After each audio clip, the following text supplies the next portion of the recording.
is other people. Have you ever woken from a dream where everyone seemed like a stranger wearing the face of someone you know? Sartre's famous phrase, "hell is other people," might be more than just existential dread. In our waking hours, we're constantly performing, adjusting our behaviors based on the gaze of others. But what about when we sleep? The characters in our dreams are both separate from us and created by us, paradoxically both self and other. Perhaps the true hell isn't other people themselves, but the mirrors they hold up to parts of ourselves we refuse to acknowledge. Our dreams force this confrontation, bringing forth shadow aspects we've buried deep in our subconscious. When we sleep, the boundaries between self and other dissolve. Those dream characters who torment us, are they truly separate entities, or fragmented pieces of our own psyche seeking integration? Consider this. What if the others who create your personal hell are actually projections of the parts of yourself you're most afraid to face?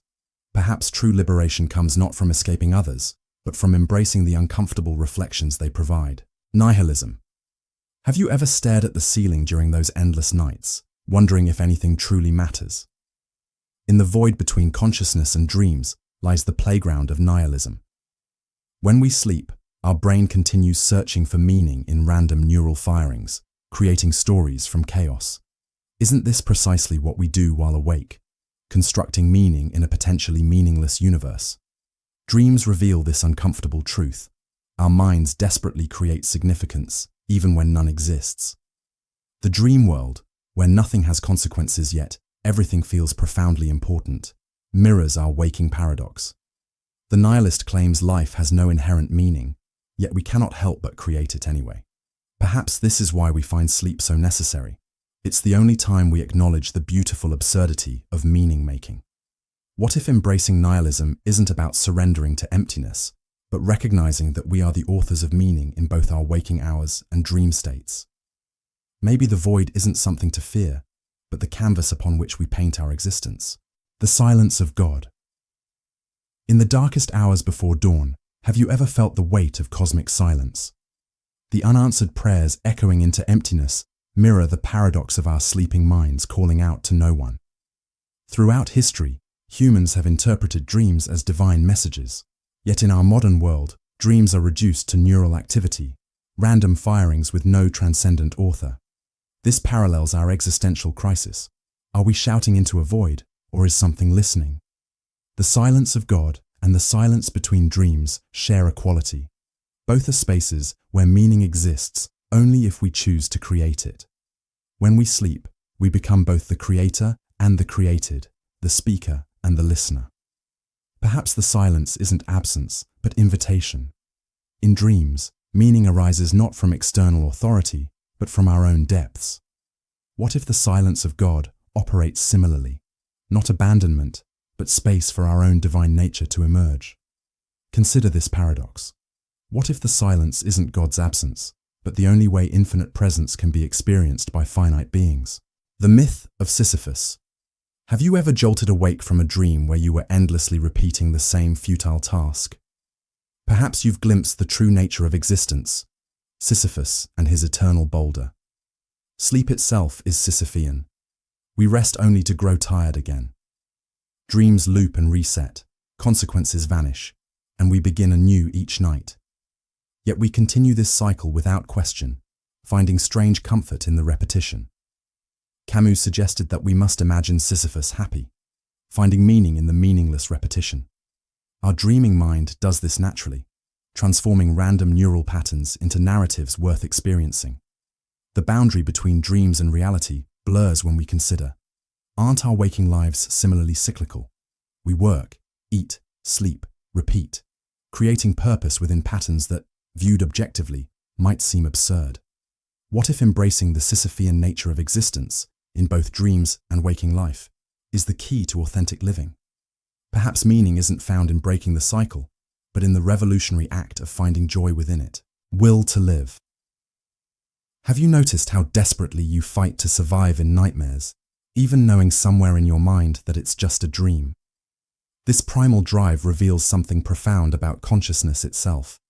Sleep paradoxically mimics death, yet reinforces life. During dreams, the conscious mind surrenders control, yet something within us continues to strive, create, and fight. This is Schopenhauer's will to live laid bare, desire existing before reason. Even in dreams where physical laws don't apply, we rarely fly away from dangers. We run, hide, and struggle. Our sleeping brain remains tethered to survival instincts, suggesting this will precede all rational thought. The dream state exposes a fundamental truth. Beneath our sophisticated reasoning lies an unquenchable current pushing us toward continued existence, regardless of suffering or absurdity. What if what we call self is merely consciousness riding atop this deeper current, not directing it, but being carried by it? Perhaps in those moments between sleep and wakefulness, we glimpse our true nature, not thinking beings who desire, but desire itself taking human form. The problem of hope. Have you ever awakened clutching at the fragments of a perfect dream, desperately trying to return? This peculiar sorrow reveals the paradox of hope in a fundamentally impermanent existence. In sleep, we construct elaborate futures and alternate realities. These phantom possibilities feel as real as any waking experience, until they dissolve with the morning light. Yet night after night, we return to this creation, hoping for beauty despite inevitable disappointment. Hope itself might be a lucid dream, a conscious fabrication we choose to believe. The dreaming mind shows us how easily we accept illusions when they align with our desires. Is waking hope any different? Dreams teach us something profound about hope's nature. It exists not in spite of impermanence, but because of it. Without the certainty of loss, hope would be unnecessary. What if true wisdom isn't abandoning hope as naive, nor clinging to it desperately, but holding it as we hold our dreams, real in experience, valuable in effect, yet understood as our own creation rather than external truth? Eternal bondage in Maya. Have you ever experienced that disorienting moment upon waking when you're unsure which reality is real? Ancient Hindu philosophers would say you've glimpsed a fundamental truth. All perception is Maya, cosmic illusion. Sleep and dreams provide our most direct experience of Maya's power. Each night, we fully believe in worlds conjured from nothing. We feel genuine emotions for people who don't exist. We suffer and celebrate in landscapes that vanish with the dawn. The dreaming mind demonstrates our bondage. We cannot help but create and believe in these illusions. Even knowing we're dreaming rarely breaks the spell completely. Similarly, intellectual understanding of Maya doesn't liberate us from its grip in waking life. Perhaps the boundary between dreaming and waking consciousness is more permeable than we admit. Both states involve interpreting signals through the distorting lens of mind. What if awakening from sleep is merely shifting from one dream to another? True liberation might not be escaping illusion entirely, but developing awareness of our role in creating the realities we experience. Death drive. Have you ever found yourself drawn toward danger in dreams, stepping closer to the edge, confronting the monster, or surrendering to the fall? This paradoxical attraction to what threatens us reveals what Freud called the death drive. Sleep itself is a small death, a daily surrender of consciousness we both resist and crave. In dreams, this ambivalence toward existence becomes explicit. We create scenarios of extinction and transcendence, repeatedly enacting symbolic deaths. Our sleeping minds reveal this uncomfortable truth. Alongside our survival instinct exists a countercurrent drawing us toward dissolution. This isn't merely self-destruction, but fascination with transformation, breaking form to enable new becoming. Dreams where we die yet continue experiencing suggest our deepest intuition. Consciousness transcends its current vessel. The death drive may not be about ending, but about evolving beyond current limitations. What if our fear of death is matched by an equally powerful but less acknowledged longing for it, not as finality, but as the ultimate transformation? Perhaps dreams are rehearsals for this great dissolution, teaching us nightly how to let go of who we are. Radical skepticism. Have you ever realized you were dreaming, only to wake up into another dream? This recursive deception raises a question that has haunted philosophers for centuries. How can we be certain of anything? Sleep exposes the perfect simulation capabilities of our minds. Dreams feel real until they don't, and even then, our certainty is questionable. If our brains can construct such convincing falsehoods, what guarantees our waking perceptions are any more reliable? Descartes used this exact doubt to build his philosophy, noting that nothing, not sensory experience, not memory, not even mathematical certainty, withstands the possibility that we might be dreaming. The only undeniable truth becomes consciousness itself. Perhaps the boundary between dreaming and waking isn't a clear line, but a spectrum of awareness. Both states involve interpreting signals, constructing narratives, and believing in realities we cannot verify beyond our experience of them. What if certainty isn't something to achieve, but something to relinquish? Maybe wisdom lies not in knowing what's real, but in embracing the mysterious nature of consciousness that dreams every reality it experiences. Being and nothingness. Have you ever noticed that moment of nothingness between falling asleep and dreaming, the void from which consciousness somehow returns? This darkness at sleep's threshold mirrors existence's greatest paradox. Being emerges from non-being. Dreams demonstrate how something comes from nothing. Without external input, our sleeping minds create entire universes, characters with personalities, landscapes with histories, emotions with causes. This creative force mirrors what Sartre called being for itself, consciousness defining itself through its own projects. Yet dreams also reveal the fragility of being. Dream objects exist only as they're perceived, dissolving when attention shifts. They embody being in itself, existing without essence until consciousness imposes meaning. Sleep teaches us that nothingness isn't merely absence, but possibility, the necessary space allowing existence to define itself. Each night, we practice small annihilations and rebirths, surrendering identity to nothingness only to reconstruct it anew. What if existence itself operates this way, continuously emerging from and returning to nothingness? Perhaps consciousness, like a dream, is not something opposed to nothingness, but its most profound expression. The shadow. Have you ever encountered a figure in your dreams who both terrifies and fascinates you? Someone who seems to know your darkest secrets? Jung called this presence the shadow, the repository of everything we refuse to acknowledge about ourselves. In dreams, the shadow doesn't politely wait to be recognized. It pursues, confronts, and often transforms. The sleeping mind creates the perfect stage for this encounter, where our conscious defenses are lowered and the shadow can finally speak. Sleep researchers note that during REM sleep, emotional regulation centers in the brain function differently. Perhaps this explains why we can face in dreams what we flee from while awake. Our neurological gatekeepers have changed shifts. The paradox of the shadow is that what we most fear confronting contains our greatest potential for growth. Those dream monsters pursuing us may carry the very qualities we need to become whole. What if the nightmares that wake you breathless aren't warnings of danger, but invitations to reclaim disowned parts of yourself? Perhaps true awakening happens not when we escape our shadows, but when we turn to embrace them. The Gnostic Demiurge. Have you ever felt a strange suspicion that the world is fundamentally flawed, not by accident, but by design? Ancient Gnostics proposed a startling explanation. Our reality was created not by a perfect God, but by a flawed demiurge. Dreams provide a perfect metaphor for this cosmic predicament. When sleeping, we create worlds with imperfect knowledge, governed by distorted logic. Our dream creations contain countless inconsistencies we fail to notice until we wake. Perhaps our waking reality operates similarly, a flawed creation born from limited consciousness. The dream architect doesn't recognize the imperfections of their creation until awakening to higher awareness. Sleep paralysis, that terrifying state between worlds, might symbolize our existential situation. We sense something is wrong with reality, but feel powerless to escape its gravitational pull. What if the universe itself is merely the dream of a sleeping creator?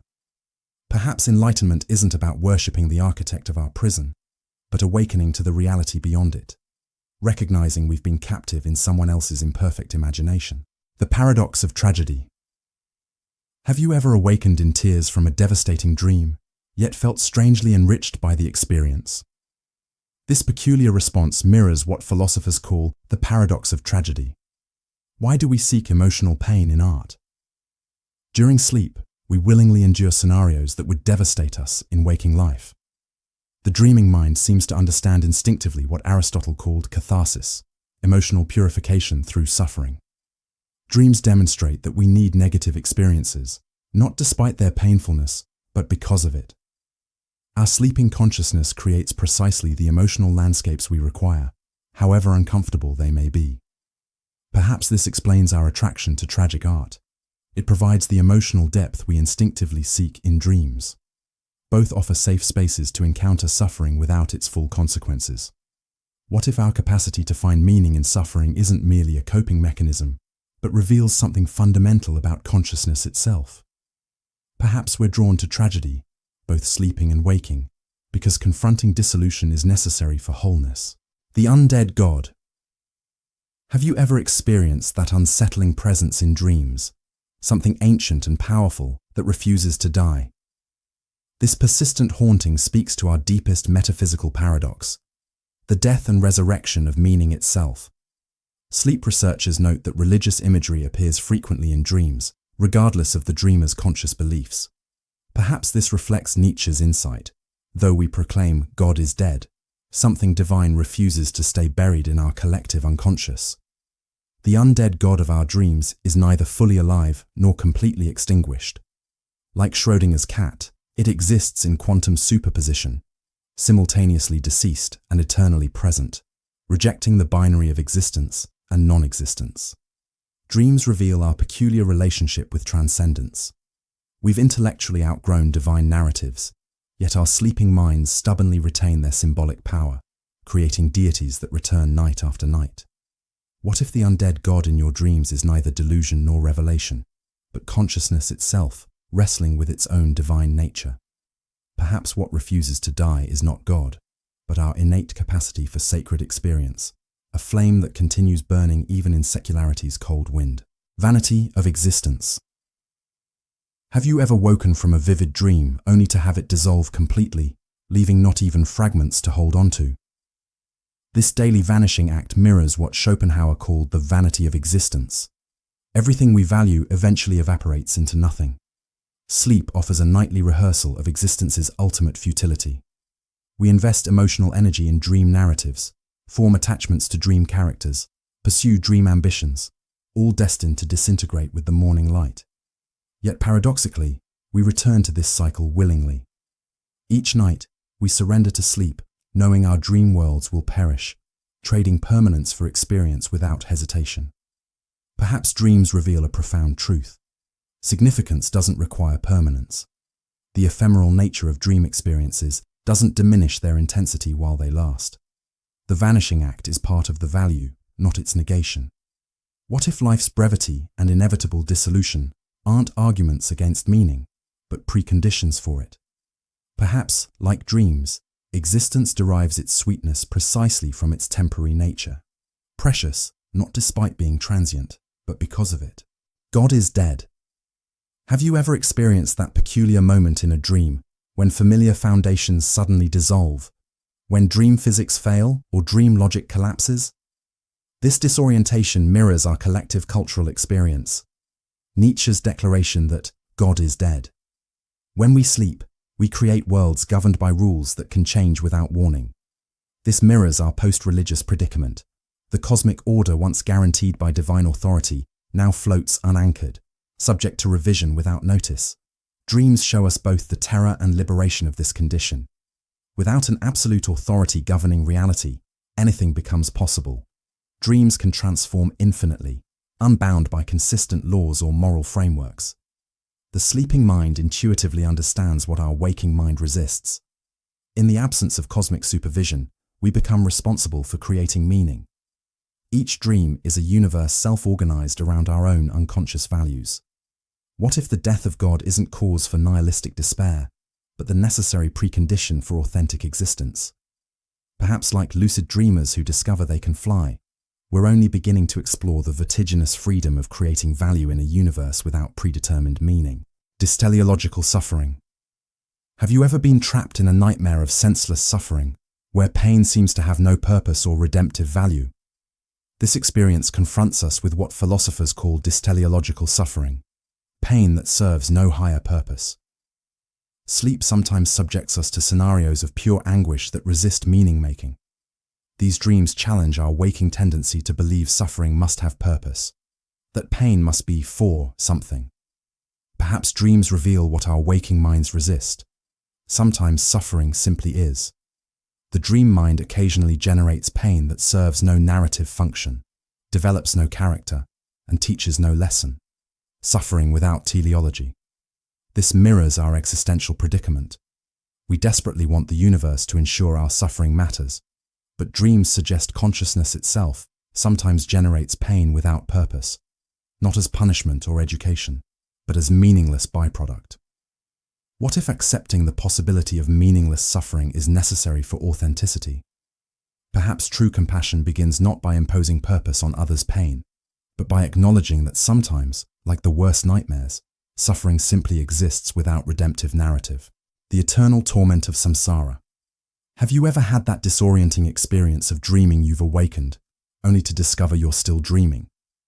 This recursive trap mirrors what Eastern traditions call samsara, the endless cycle of suffering driven by ignorance of reality's true nature. Sleep provides our most visceral experience of this predicament. In dreams, we believe completely in illusory realities, suffering through scenarios born from our own unconscious cravings and aversions, precisely the mechanism that Buddhist philosophy identifies as suffering's root. Dreams demonstrate how we generate our own mental prisons. The tiger pursuing you through the dream forest isn't an external threat, but your own creation. Yet the fear is real, the suffering authentic. This mirrors samsara's paradox, self-created suffering experienced as imposed from outside. The dreamer who realizes this is just a dream experiences what spiritual traditions call awakening. Both involve recognizing that what we took for objective reality is a construction of consciousness itself. What if waking life operates by the same principle? Perhaps enlightenment isn't an exotic state, but simply bringing the same clarity to our waking dream that we occasionally achieve in sleeping ones, recognizing we suffer not from external reality, but from our interpretations of it. Moral nihilism. Have you ever committed terrible acts in dreams without feeling the expected guilt, or conversely, felt crushing shame for dream transgressions that would seem trivial while awake? This moral inconsistency hints at what philosophers call moral nihilism, the suspicion that ethical values have no objective foundation. During sleep, our moral compass spins wildly. Actions considered unthinkable while awake become possible, even compelling. This suggests our ethical frameworks may be more contingent than we admit, cultural software rather than cosmic hardware. Dreams reveal morality's shifting foundation. Without social consequences or consistent identity, ethical boundaries blur. The dreaming mind sometimes creates scenarios specifically to challenge our moral certainties, forcing us to question values we take for granted. Perhaps this explains why dreams have historically been excluded from moral judgment. We intuitively recognize that dream actions occur in a space where conventional ethics lose their reference points. What if our waking moral certainties are similarly contingent, necessary for social functioning, but lacking absolute grounding? Perhaps dreams offer glimpses of consciousness prior to ethical programming, neither immoral nor moral, but operating in a space where such distinctions haven't yet crystallized. Cosmic horror. Have you ever encountered something in dreams that your mind couldn't properly perceive or comprehend? Entities or geometries that seem to break reality itself? This experience touches what Lovecraft called cosmic horror, the terror of confronting realities that exceed human understanding. Sleep occasionally generates encounters with the truly other, presences that cannot be assimilated into our conceptual frameworks. These dream beings aren't merely frightening, but fundamentally wrong, suggesting realities operating by incomprehensible rules. Perhaps dreams access what our waking minds filter out, the raw chaos underlying our neatly ordered reality. Sleep researchers note that dreams often process information our conscious minds rejected during wakefulness, assembling fragments into unsettling new configurations. The dreaming mind's capacity to generate cosmic horror suggests consciousness itself contains abysses, depths where the familiar dissolves into the unthinkable. What we consider reality may be merely the thin habitable layer atop unfathomable strangeness. What if the most disturbing dreams aren't aberrations but glimpses of truth? Moments when our psychological filters briefly fail, allowing perception of reality's actual structure. Perhaps cosmic horror is not fantasy, but recognition. the vertigo of briefly seeing beyond our cognitive constraints. Animal sacrifice in Theodicy. Have you ever watched helplessly in a dream as something innocent suffered, sensing some terrible necessity behind the cruelty? This paradox reflects an ancient religious problem. Why would a benevolent creator design a world requiring suffering of the innocent? Sleep sometimes produces scenarios where violence against the vulnerable seems cosmically ordained, dream logic insisting that blood must flow for some greater purpose. These disturbing narratives mirror religious systems that incorporated animal sacrifice as metaphysical necessity. Dreams reveal our unconscious grappling with existence's fundamental inequity, why some creatures must become victims for others to thrive. The sleeping mind creates microcosmic versions of our world's brutal ecological reality, where life consumes life by design. Perhaps these dreams expose theological questions we avoid while awake. If consciousness emerged from a universe that requires predation and suffering, what does this tell us about any intelligence that might have designed it? What if our moral intuitions, our sense that innocent suffering is wrong, are at fundamental odds with the universe's actual structure? Dreams of necessary sacrifice may reveal consciousness confronting its own paradoxical position, evolved within a system whose fundamental operations violate its deepest values. Zeno's paradox. Have you ever experienced those maddening dreams where you're desperately trying to reach something that remains perpetually just beyond your grasp? This frustration perfectly embodies Zeno's paradox, the mathematical impossibility of ever completing an infinite series of divisions. Sleep regularly creates scenarios where the laws of time and distance seem to warp, where destinations constantly recede or goals remain perpetually half-completed. These dreams expose our intuitive struggle with infinity and continuity. The dreaming mind seems to understand instinctively what troubled ancient philosophers, that any journey can be infinitely subdivided, creating the logical impossibility of ever arriving. Dreams transform this abstract mathematical problem into visceral experience. Perhaps these dreams reflect consciousness confronting its own limitations, our inability to truly comprehend infinity despite being able to conceive it. The sleeping mind creates experiences that embody paradoxes our waking rationality cannot resolve. What if dreams of perpetually receding goals aren't merely frustrating nightmares, but insights into reality's structure? Perhaps they reveal a fundamental truth about consciousness itself, forever approaching, but never quite reaching complete understanding of its own nature. Apophatic Theology. Have you ever dreamed of something that dissolved upon attempting to focus on it directly? A presence that could only be perceived peripherally? This elusive quality mirrors apophatic theology, the understanding that ultimate reality can only be approached through negation, never direct description. During sleep, we sometimes encounter presences that resist representation, entities we know are there but cannot bring into conceptual focus. These dream experiences suggest consciousness can register realities it cannot articulate or visualize. The dreaming mind intuitively practices what mystics call the way of unknowing, approaching mystery not through accumulating definitions, but through surrendering conceptual frameworks. Dreams show us how direct experience transcends language and image. Perhaps these dreams reflect consciousness encountering its own ground, the awareness that precedes and enables all representations, but cannot itself be represented. Like trying to see one's own eyes without a mirror, these dreams reveal the paradox of consciousness attempting to objectify its own source. What if the most profound spiritual insights aren't positive assertions, but the recognition of fundamental unknowability?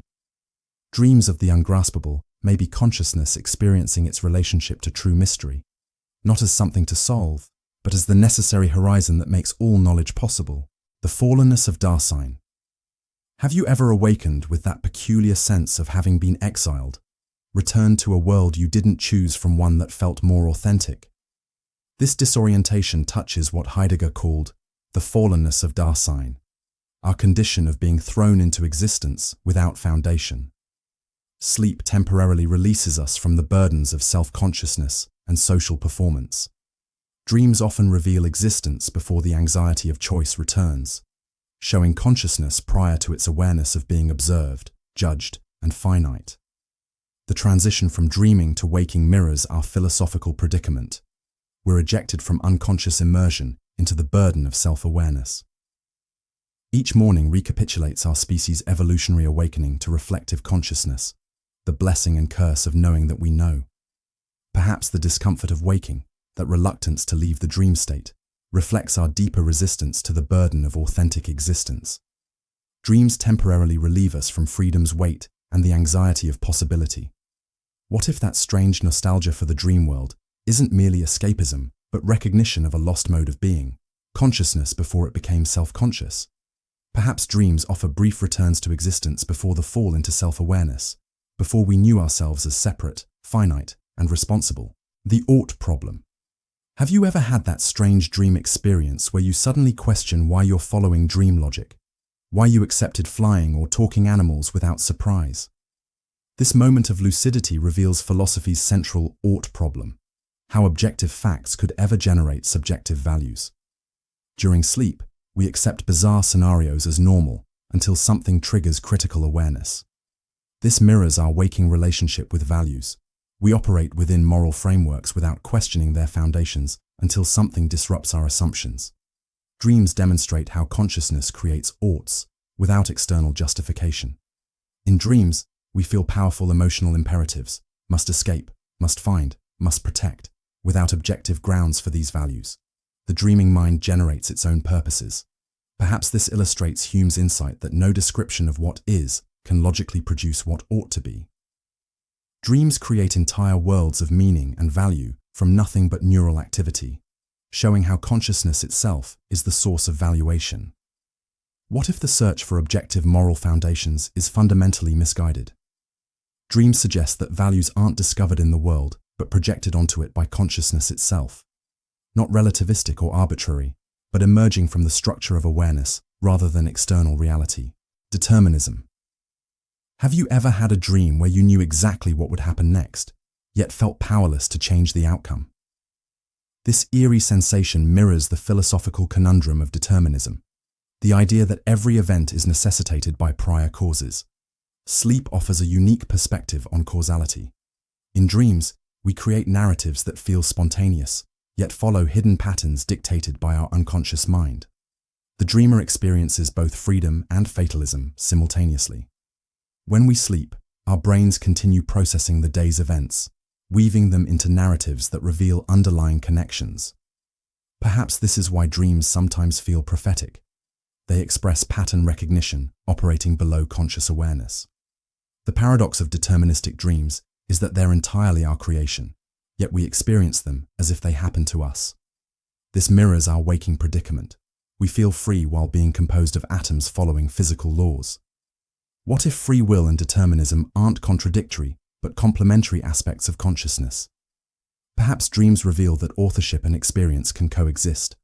We can simultaneously create our reality and be subject to it, like a dreamer who writes the script yet is surprised by the ending. Bundle theory of self. Have you ever become someone else entirely in a dream, adopting different memories, personalities, even bodies, yet still experiencing it all as you? This fluidity hints at what philosophers call the bundle theory of self, the notion that what we call I is merely a collection of perceptions with no permanent center. During sleep, the stable self dissolves. We effortlessly inhabit multiple perspectives, sometimes simultaneously. Dream consciousness demonstrates identity without continuity, being many while feeling one. The dreaming mind intuitively understands what Buddhist philosophy has long taught. The self is not a fixed entity, but a process, a temporary arrangement of experiences with no permanent owner. Dreams show us identity without essence. Perhaps these nightly transformations reveal consciousness in its natural state, fluid, centerless, unbounded by consistent identity. The solid self we maintain while awake may be the real illusion. What if your truest nature isn't the stable personality you identify with, but the awareness that can become anything? Dreams suggest our deepest identity isn't the characters we play, but the space in which all characters appear and disappear. Not the dancers, but the dance itself. Causa Sui. Have you ever realized in a dream that you're simultaneously the creator and the creation, both the author writing the story and the character experiencing it? This paradox mirrors the philosophical concept of Causa Sui, something that causes itself. Sleep produces the ultimate bootstrap paradox. Dreams emerge from our minds, yet are experienced as external realities. We create worlds we then inhabit, generating causes that produce effects that circle back to influence their own causes. The dreaming mind demonstrates self-causation in action. When dreaming, we are both the spider and the web, the artist and the canvas, the programmer and the program. Consciousness creating the very conditions of its own experience. Perhaps this circular causality reveals something fundamental about consciousness itself. The mind that perceives reality is also the mind that structures that perception, creating a feedback loop where subject and object continually generate each other. What if existence itself operates through this same paradoxical self-causation? Dreams might be showing us in miniature the fundamental nature of reality, not a linear chain of causes and effects, but a self-creating loop where consciousness continuously brings forth the conditions of its own possibility. Inherent meaninglessness. Have you ever awakened from a dream that felt profoundly significant, only to watch its meaning evaporate in daylight? This dissolving significance points to a troubling philosophical insight. Perhaps meaning itself is never inherent, but always projected. Sleep reveals meaning's subjective nature. Dreams feel meaningful not because they contain objective significance, but because the dreaming mind imbues them with importance. This mirrors our waking tendency to find patterns and purpose where none inherently exist.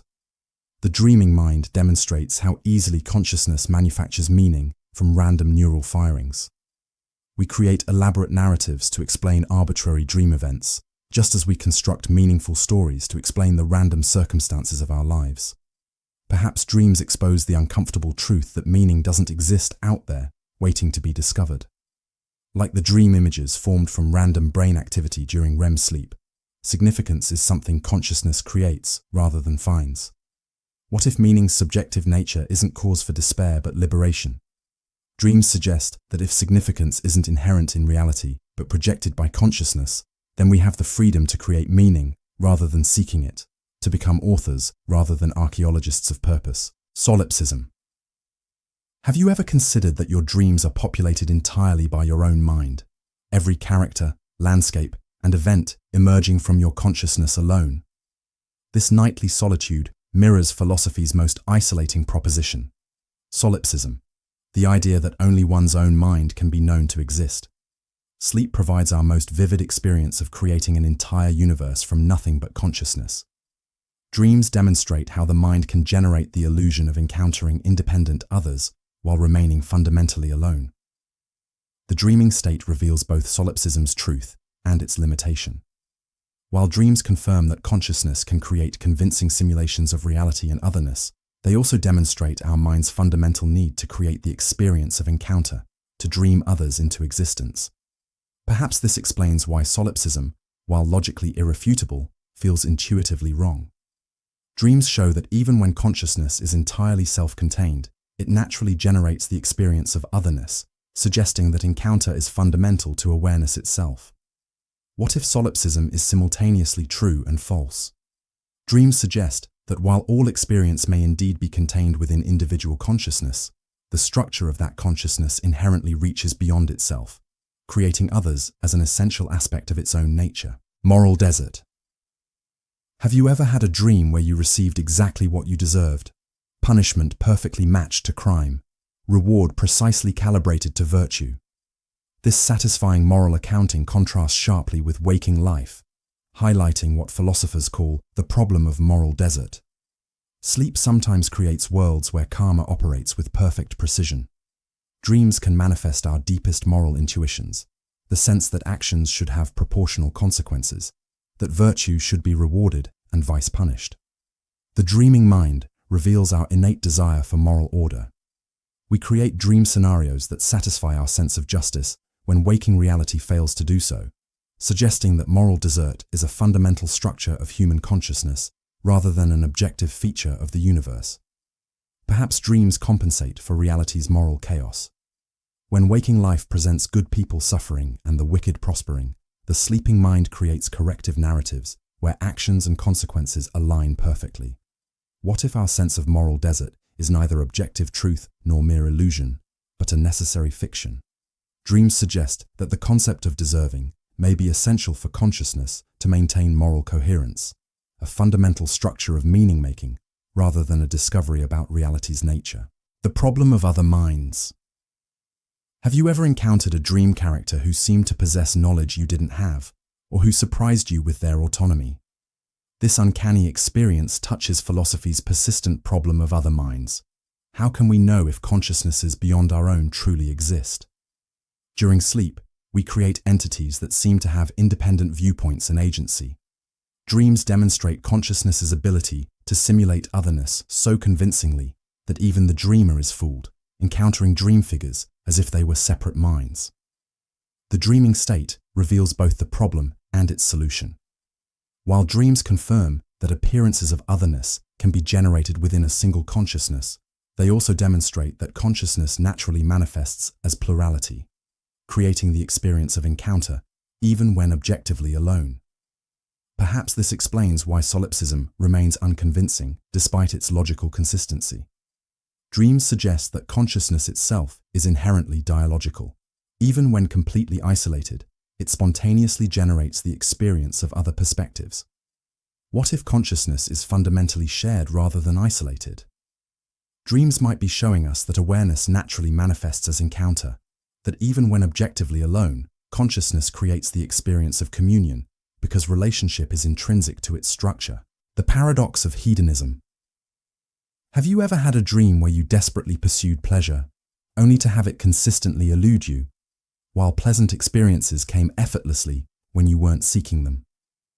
This frustrating scenario embodies the paradox of hedonism, the observation that pleasure often cannot be obtained by direct pursuit.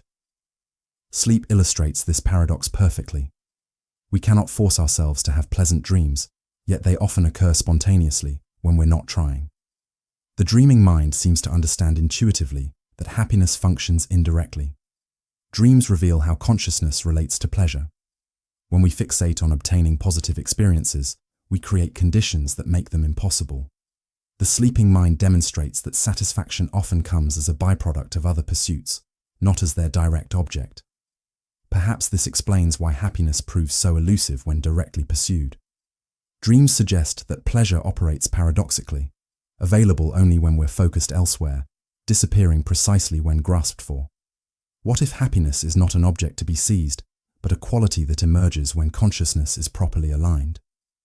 Dreams may be showing us what ancient wisdom traditions have long taught, that fulfillment comes not from pursuing pleasure directly, but as the natural result of a properly oriented mind. Ironic process theory. Have you ever had that dream where you're desperately trying not to think about something, only to have it dominate your dream landscape? This mental backfire illustrates ironic process theory, the psychological principle that attempting to suppress thoughts often strengthens them. Sleep magnifies this paradox. Dreams frequently center around precisely what we've been trying to avoid thinking about, demonstrating how mental suppression creates preoccupation rather than freedom. The dreaming mind reveals the counterproductive nature of thought suppression. When we force unwanted thoughts out of consciousness, they don't disappear, but retreat into the unconscious, gaining power and autonomy, eventually resurfacing in dreams with greater intensity. Perhaps this explains why forbidden thoughts often feel so compelling. Dreams suggest that mental prohibition creates fascination. The very act of declaring something off-limits makes it a gravitational center for consciousness. What if acceptance, rather than suppression, is the key to mental freedom? Dreams may be showing us that consciousness cannot be controlled through prohibition, that thoughts lose their power not when fought against, but when allowed to arise and pass without resistance. Radical freedom. Have you ever realized in a dream that you could do absolutely anything, fly, transform, create worlds, yet found yourself following familiar patterns anyway? This paradox touches what existentialists call radical freedom, the vertigo of unlimited possibility coupled with the weight of inevitable choice. During sleep, we experience both absolute freedom and curious constraint. Dreams offer unlimited possibilities, yet often follow predictable narratives, revealing how consciousness creates its own limitations, even when objectively boundless. The dreaming mind demonstrates existential freedom in its purest form.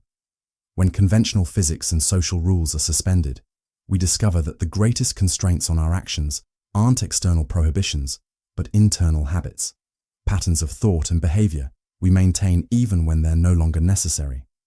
Perhaps this reveals why freedom often feels overwhelming rather than liberating. Dreams suggest that consciousness naturally creates structures and limitations, that boundless possibility is not our natural element, but a source of existential anxiety.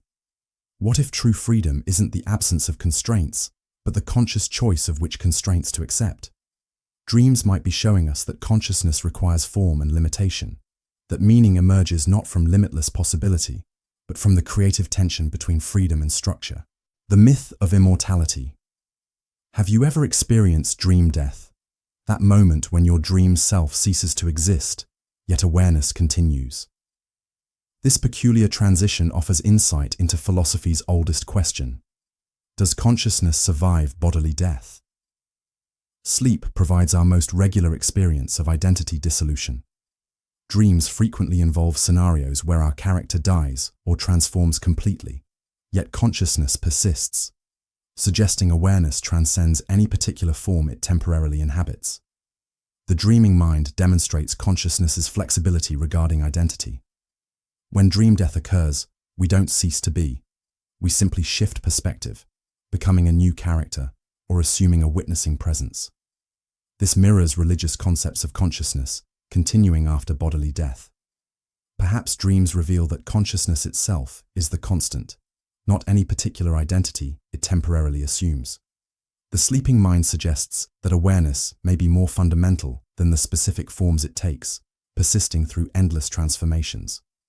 What if immortality isn't the endless continuation of a particular identity, but consciousness's ability to transcend all specific forms? Dreams may be showing us nightly what mystics have claimed, that awareness itself is what endures, while particular selves arise and dissolve like waves on an ocean. Ego death.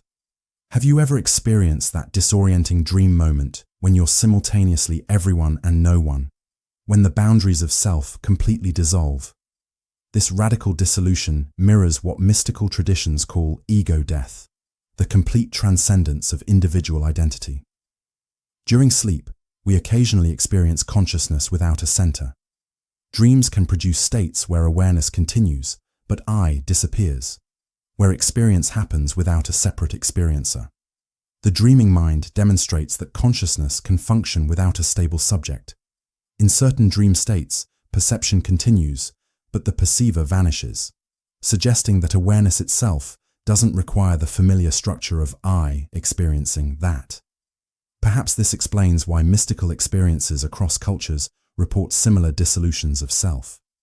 Dreams suggest that ego death isn't an exotic state, but a fundamental potential of consciousness, the natural result of temporarily suspending the mental processes that maintain separate identity. What if your deepest nature isn't the individual self, but the awareness that remains when individuality dissolves? Dreams might be showing us what contemplative traditions have long taught, that consciousness without separation is our natural state, momentarily forgotten in waking life's necessary illusion of individuality. Open individualism. Have you ever had a dream where you experienced being multiple people simultaneously, or seamlessly shifted between different identities? This fluid perspective hints at what philosophers call open individualism, the counterintuitive idea that all conscious beings are expressions of a single underlying awareness. Sleep occasionally produces experiences of distributed identity. Dreams can place us in multiple perspectives simultaneously, suggesting consciousness isn't inherently limited to a single viewpoint or contained within individual boundaries. The dreaming mind demonstrates consciousness's capacity for transpersonal experience. When we inhabit multiple dream characters without confusion, we glimpse awareness that transcends individual perspective, suggesting that separate selves might be temporary configurations of a more fundamental consciousness. Perhaps dreams reveal identity as more fluid than we assume. The sleeping mind suggests that boundaries between self and other may be pragmatic constructions rather than fundamental realities, necessary for waking function, but not essential to consciousness itself. What if separate individuals are like different dreams of the same mind? Dreams might be showing us in miniature what some philosophical traditions propose, that consciousness is fundamentally unified, temporarily experiencing itself as many through the convincing but ultimately illusory boundaries of individual identity. The uncanny. Have you ever encountered something in a dream that was almost familiar but disturbingly wrong? A loved one with subtly altered features, or a childhood home with impossible geometry? This disorienting experience embodies what Freud called the uncanny, the psychological state where the familiar becomes strange. Sleep specializes in producing the uncanny. Dreams regularly feature environments and people that are recognizable yet distorted, generating that distinctive unease that arises when boundary between known and unknown blurs. The dreaming mind demonstrates how deeply unsettling categorical ambiguity can be. When something cannot be classified as either familiar or foreign, it creates a distinctive cognitive discomfort, a sense that reality itself has become unstable. Perhaps this explains why certain dream experiences feel more disturbing than outright nightmares. Dreams suggest that consciousness finds the in-between more threatening than the clearly foreign, that ambiguity itself generates anxiety. What if the uncanny reveals something fundamental about how consciousness organizes experience? Dreams might be showing us that our sense of reality depends on stable categories, that when something cannot be definitively classified as either familiar or strange, it threatens the cognitive frameworks through which we construct our world. The silence of the unheard. Have you ever had a dream where you were desperately trying to speak but produced no sound? Where your most urgent messages went unheard? This frustrating experience mirrors what critical theorists call epistemic injustice, the silencing of voices from marginalized perspectives. During sleep, we sometimes experience complete communicative failure. Dreams create scenarios where no matter how we try, our expressions cannot reach others, revealing consciousness's primal fear of being unheard and unacknowledged. The dreaming mind manifests the experience of being silenced. These dreams suggest that being heard is fundamental to consciousness, that recognition by others is essential to our sense of full existence. Perhaps these dreams reveal communication as more than information transfer. The sleeping mind demonstrates that expression is existential, that being prevented from conveying our experience threatens our very sense of being. What if these dreams of silence speak to a deeper truth about consciousness? Dreams might be showing us that awareness is inherently relational, that without the possibility of being heard and understood by others, something fundamental to consciousness remains unfulfilled, creating a peculiar suffering that transcends physical pain. Moral non-cognitivism. Have you ever wondered if your moral judgments are nothing more than expressions of your emotions, with no truth value at all? What if when you say, murder is wrong, you're actually just saying, boo to murder? Welcome to the realm of moral non-cognitivism, where the very foundation of ethics transforms into something far more elusive than we might think. Non-cognitivists argue that moral statements aren't descriptions of the world, but expressions of attitudes or emotions. When you sleep, your moral intuitions continue working in dreams, processing ethical dilemmas in ways your conscious mind cannot. Consider this. In dreams, you might commit acts you'd find reprehensible while awake, yet feel no guilt. Is this because your sleeping mind recognizes the non-cognitive nature of morality? Perhaps moral language is merely a sophisticated form of emotional signaling, evolved to facilitate social cooperation. Dreams might be our mind's playground for testing these signals without real-world consequences. If morality isn't about truth, but about expression, what happens when we share a dream? Are your dream ethics fundamentally different from your waking ethics? Next time you find yourself making a moral judgment, ask yourself, am I describing reality, or merely expressing how I feel about it? The master-slave dialectic. What if the battle for recognition in your dreams reveals the true nature of human consciousness? The struggle between master and slave may be playing out in your mind every night. Hegel's master-slave dialectic explores how consciousness develops through conflict and recognition. The master achieves self-consciousness by dominating the slave, yet paradoxically becomes dependent on the slave's recognition. In our dreams, we often experience both roles. Sometimes we're powerful, other times helpless. This duality mirrors the dialectic Hegel described, a constant tension between domination and submission. When you dream of being pursued, are you experiencing the slave consciousness? When you dream of flying or superhuman abilities, are you embodying the master consciousness? The deepest paradox emerges when we realize that true self-consciousness requires mutual recognition. Perhaps this is why recurring dreams often feature unresolved conflicts, your mind wrestling with the need for recognition. Dreams might be our unconscious mind's attempt to synthesize these opposing forces within us.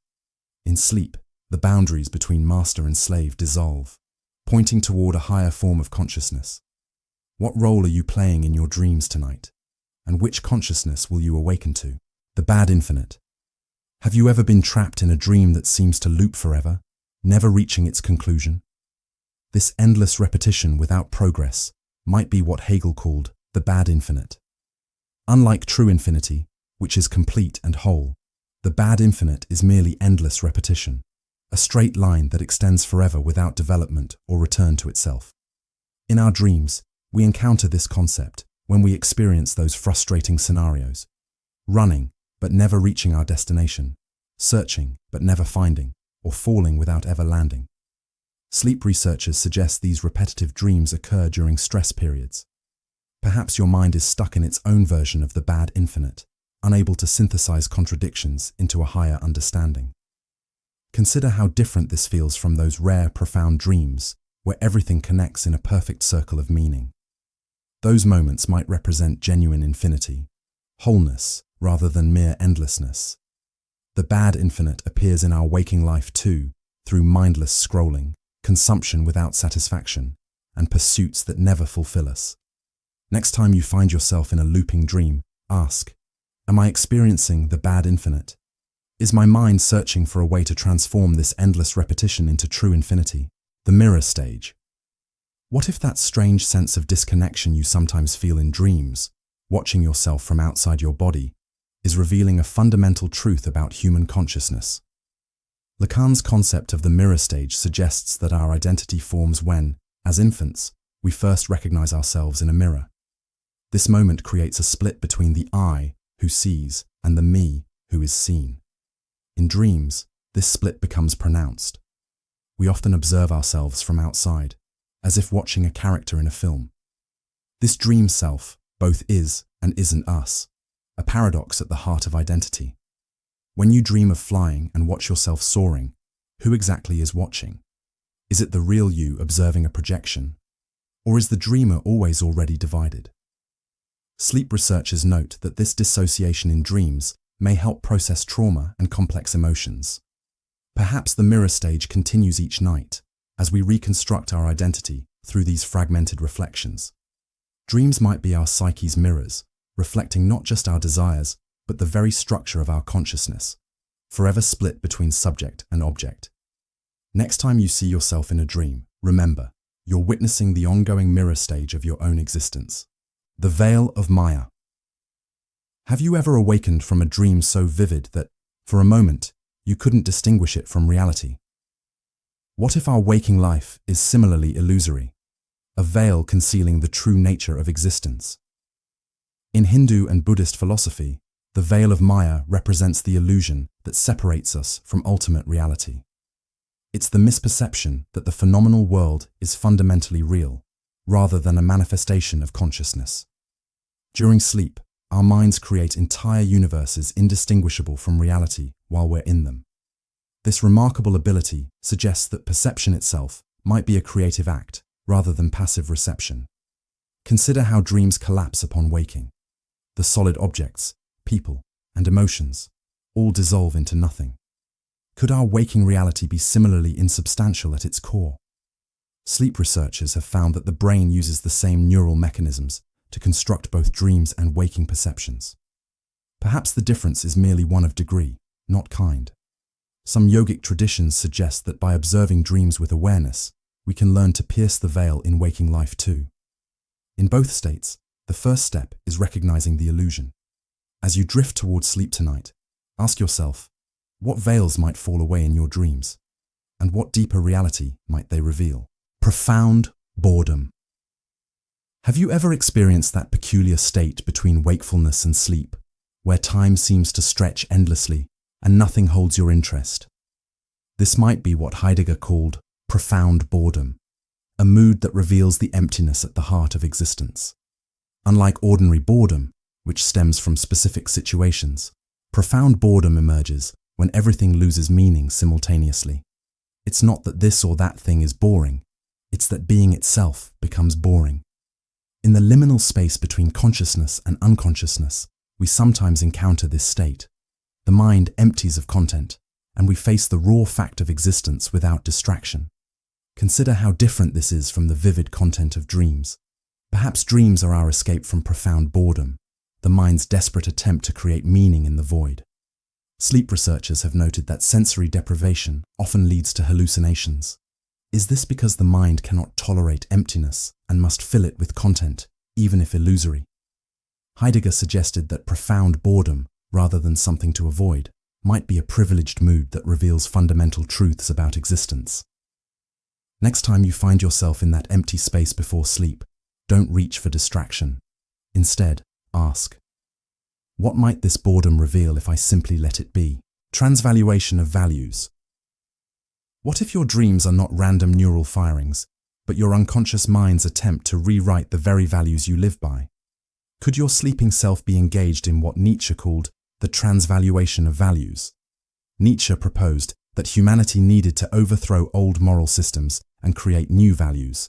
This radical revaluation involves questioning every "thou shalt" and asking, does this value enhance or diminish life?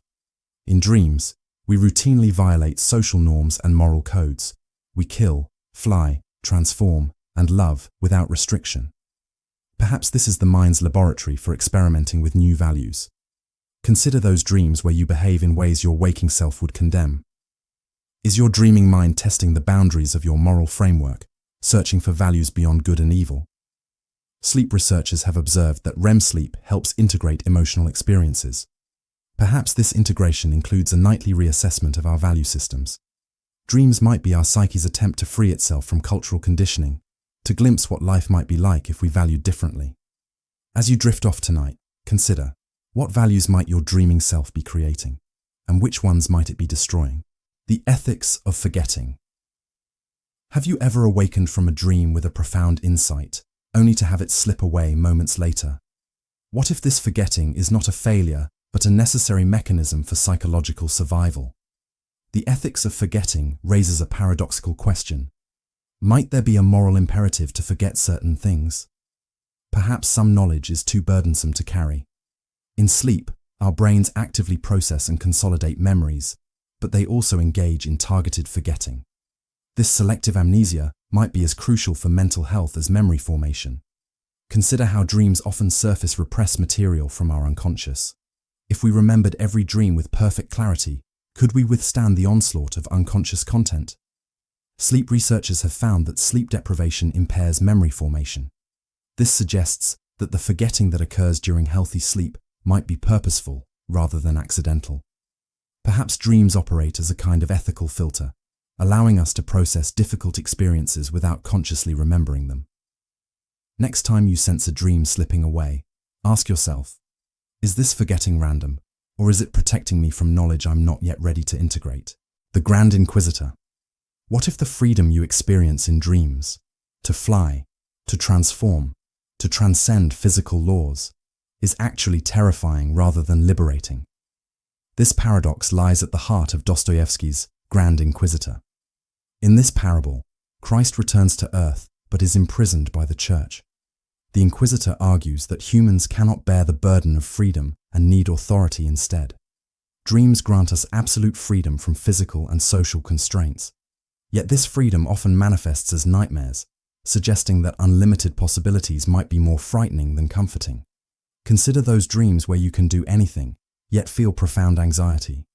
Is this your mind grappling with the weight of freedom, the terror of infinite possibility?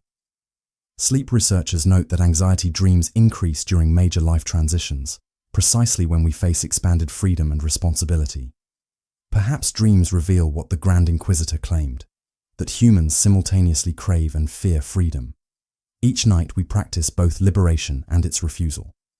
As you fall asleep tonight, consider, if your dreams granted you absolute freedom, would you embrace it?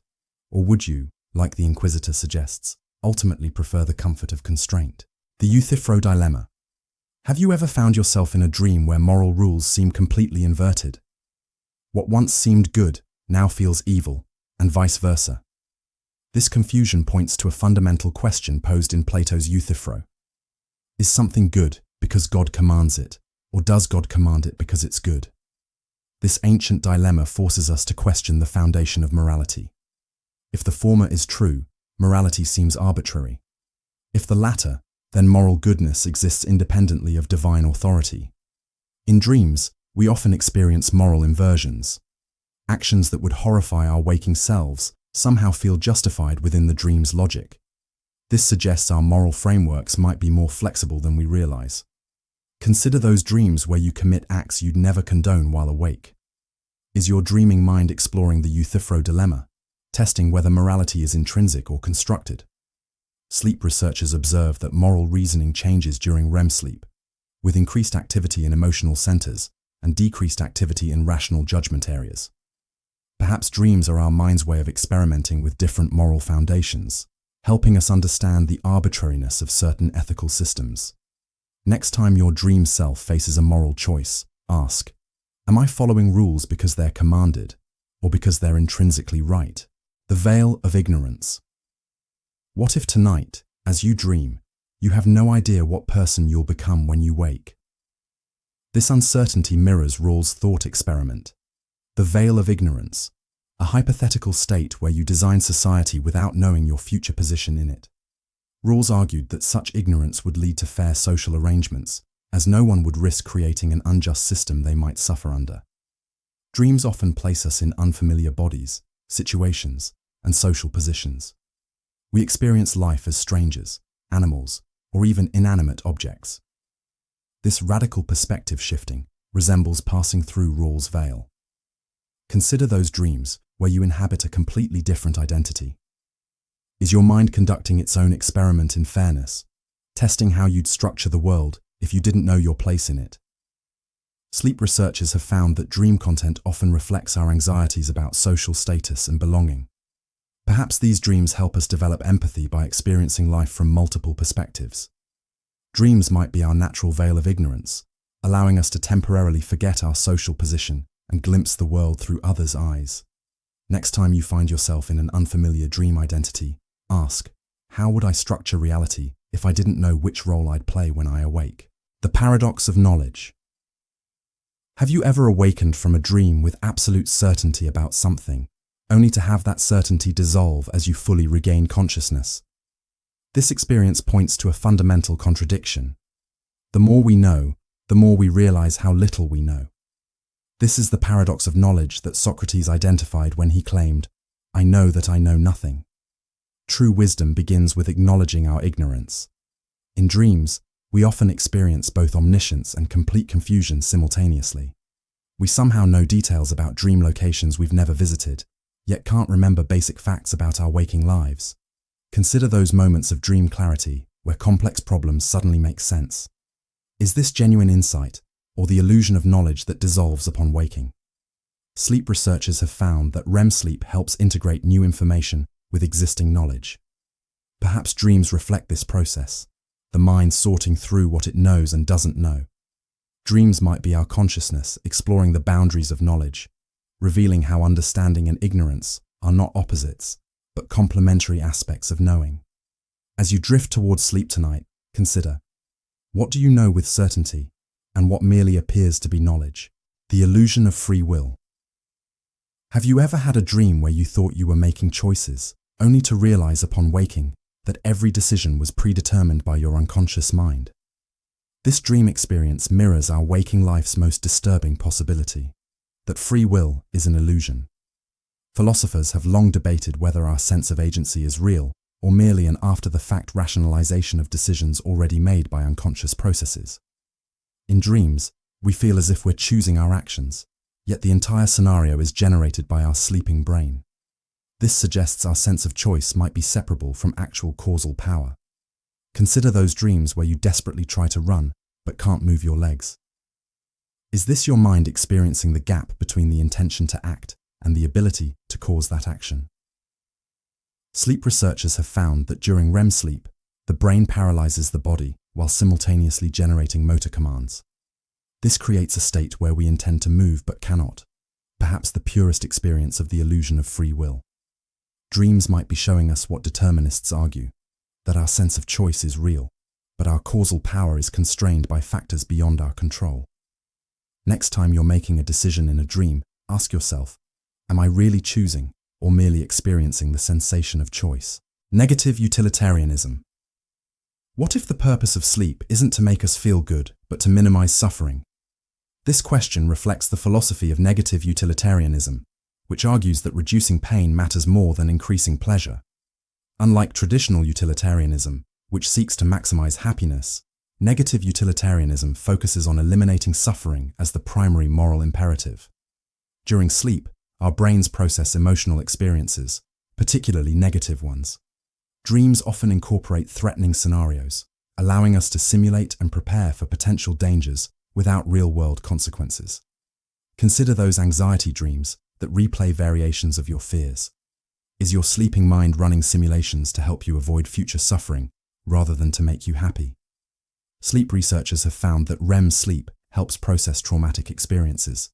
Perhaps this reflects negative utilitarianism in action, the brain prioritizing the reduction of suffering over the creation of pleasure.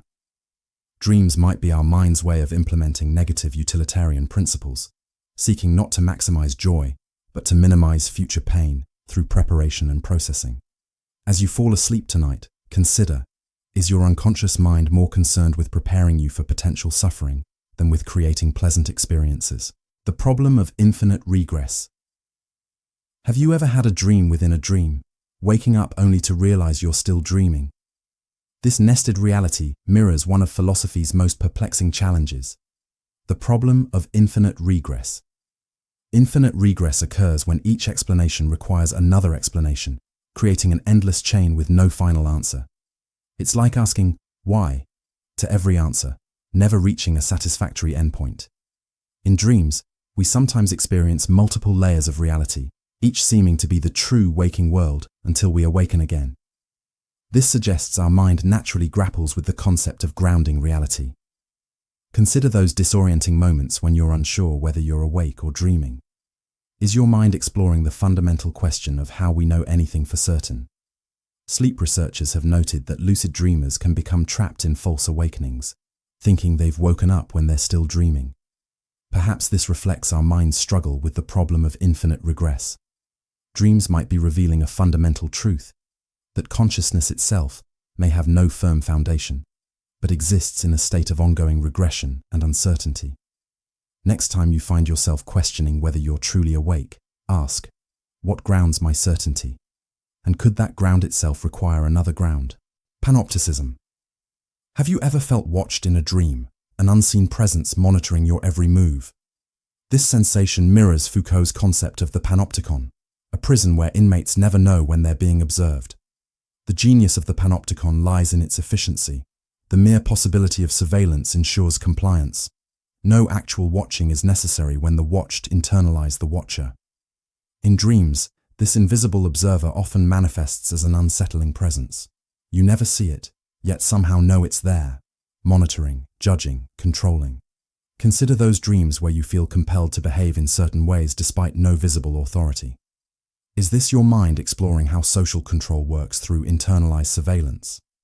Sleep researchers note that the feeling of being watched is common in sleep paralysis, that boundary state between dreaming and waking where the mind is conscious but the body immobilized.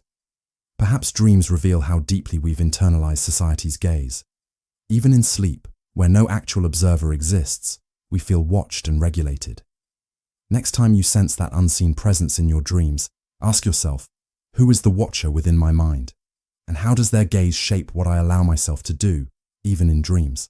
Thanatos versus Eros. What if those recurring dreams of falling or being chased reveal the eternal struggle happening within your psyche? Freud proposed two fundamental drives battling within us: Eros, the life instinct, and Thanatos, the death drive. While Eros pushes us toward creation, connection, and survival, Thanatos pulls us toward destruction, dissolution, and return to an inorganic state. Dreams offer a privileged view of this conflict. Sexual dreams may represent Eros, while nightmares of self-destruction or aggression might manifest Thanatos. Consider those dreams where you're simultaneously attracted to and repelled by something. Is this your mind dramatizing the fundamental tension between creation and destruction? Sleep researchers have observed that dreams often process our deepest anxieties about mortality alongside our desires for connection. Perhaps this reflects the Eros-Thanatos dynamic playing out nightly. Dreams might be the psyche's attempt to reconcile these opposing forces, finding balance between our drive toward life and our unconscious pull toward dissolution. As you drift towards sleep tonight, consider, which force dominates your dream world? Does Eros lead you toward connection, or does Thanatos draw you toward the seductive embrace of oblivion? The bundle theory of self. Have you ever been someone else entirely in your dreams? This experience challenges our notion of a fixed self and points toward what philosophers call the bundle theory, the idea that there is no permanent I, only a collection of perceptions, memories, and experiences bundled together. Hume argued that when we look inward, we find only a stream of experiences, no underlying substance we could call a self. Our identity is merely a convenient fiction. Dreams reveal this fiction nightly. In sleep, you might be a different gender, species, or even multiple people simultaneously. Yet somehow, it still feels like your experience. Consider those dreams where you seamlessly become someone else. Is your dreaming mind demonstrating that identity is fluid rather than fixed? Sleep researchers have found that the brain regions responsible for self-recognition show altered activity during REM sleep. Perhaps this explains our ability to inhabit other identities in dreams. Dreams might be showing us epistemic injustice. Have you ever had a dream where no one would believe you, despite your desperate attempts to communicate something crucial? This frustrating experience mirrors what philosophers call epistemic injustice, when someone is wronged specifically in their capacity as a knower. Fricker identified two types: testimonial injustice, when someone's word is given less credibility due to prejudice, and hermeneutical injustice, when someone lacks the conceptual resources to make sense of their experiences. Dreams often feature scenarios where we're silenced, disbelieved, or unable to articulate what we know. Perhaps this reflects our waking anxieties about being epistemically wronged. Consider those dreams where you try to speak but no sound emerges, or where others dismiss your warnings. Is your dreaming mind processing experiences of not being taken seriously? Sleep researchers have noted that communication difficulties in dreams correlate with feelings of powerlessness in waking life. Perhaps dreams help us process epistemic wounds. Dreams might be revealing how deeply we fear being denied our status as knowers, how essential it is to our dignity to be believed and understood. Next time you experience epistemic frustration in a dream, consider, whose voices might you be dismissing in your waking life? What knowledges are you failing to recognize? Radical skepticism. Have you ever awakened from a dream so convincing that, for a moment, you questioned whether your entire life might be a dream itself? This disorientation points to radical skepticism, the philosophical position that questions the possibility of knowing anything with certainty. Descartes famously used the dream argument to launch his skeptical project. If dreams can perfectly mimic reality, how can we ever be certain we're not dreaming right now? In the liminal space between sleeping and waking, we sometimes experience this philosophical doubt directly. Reality itself seems suddenly contingent, possibly illusory. Consider those moments of existential vertigo after a particularly vivid dream. Is your mind naturally engaging with the same questions that have troubled philosophers for centuries? Sleep researchers have identified a state called sleep drunkenness, where dream and reality temporarily blur. Perhaps this state reveals the fragility of our certainty about the world. Dreams might be our nightly reminder of how easily perception can be manufactured, how tenuous our grip on reality truly is. As you drift towards sleep tonight, consider Descartes' challenge. What, if anything, can you know with absolute certainty? And what if everything, including this moment, is just another level of dreaming? The Euthyphro Dilemma. Have you ever found yourself in a dream where moral rules seem completely inverted? What once seemed good now feels evil, and vice versa. This confusion points to a fundamental question posed in Plato's Euthyphro. Is something good because God commands it, or does God command it because it's good? This ancient dilemma forces us to question the foundation of morality. If the former is true, morality seems arbitrary. If the latter, then moral goodness exists independently of divine authority. In dreams, we often experience moral inversions. Actions that would horrify our waking selves somehow feel justified within the dream's logic. The Ouroboros. Have you ever experienced that strange dream where the ending becomes the beginning, where you find yourself trapped in an endless loop? This circular pattern reflects one of humanity's oldest symbols, the Ouroboros, the serpent eating its own tail. Representing cycles, eternal return, and self-reflexivity, the Ouroboros appears across ancient cultures as a symbol of the universe devouring and renewing itself. Dreams often exhibit this cyclical nature. We return to the same scenarios, the same locations, different yet somehow the same. Like the serpent consuming its tail, our dream narratives fold back on themselves. Consider those recurring dreams that never quite resolve. Is your sleeping mind enacting the principle of eternal return, suggesting that all existence moves in cycles rather than linear progression? Sleep researchers have observed that dream content reflects unresolved tensions in waking life. Perhaps these circular dreams represent the psyche's attempt to process experiences that resist linear resolution. Dreams might be showing us what many ancient cultures understood. That time itself might be circular rather than linear, that endings contain beginnings. Next time you find yourself in a dream that loops back to its starting point, ask, what cycle am I caught in? And what would it mean to break free of the serpent's circular bite? The Emptiness Doctrine. What if those dreams where objects morph and identities shift aren't errors in perception, but glimpses of a deeper truth? The Buddhist concept of shunyata, emptiness, suggests that nothing possesses inherent, independent existence. Everything is interconnected, contingent, empty of separate self-nature. Unlike nihilism, emptiness doesn't claim nothing exists. Rather, it asserts that everything exists interdependently, without fixed essence. Dreams naturally demonstrate emptiness. Dream objects lack independent existence, arising from and dissolving back into consciousness. A dream door isn't really a door. It's a mental formation temporarily appearing as a door. Consider those dreams where boundaries blur, where you might simultaneously be yourself and another, where inside becomes outside. Is your dreaming mind revealing the fundamentally empty nature of all phenomena? Sleep researchers note that during REM sleep, the brain processes information more holistically, with increased crosstalk between normally separate networks.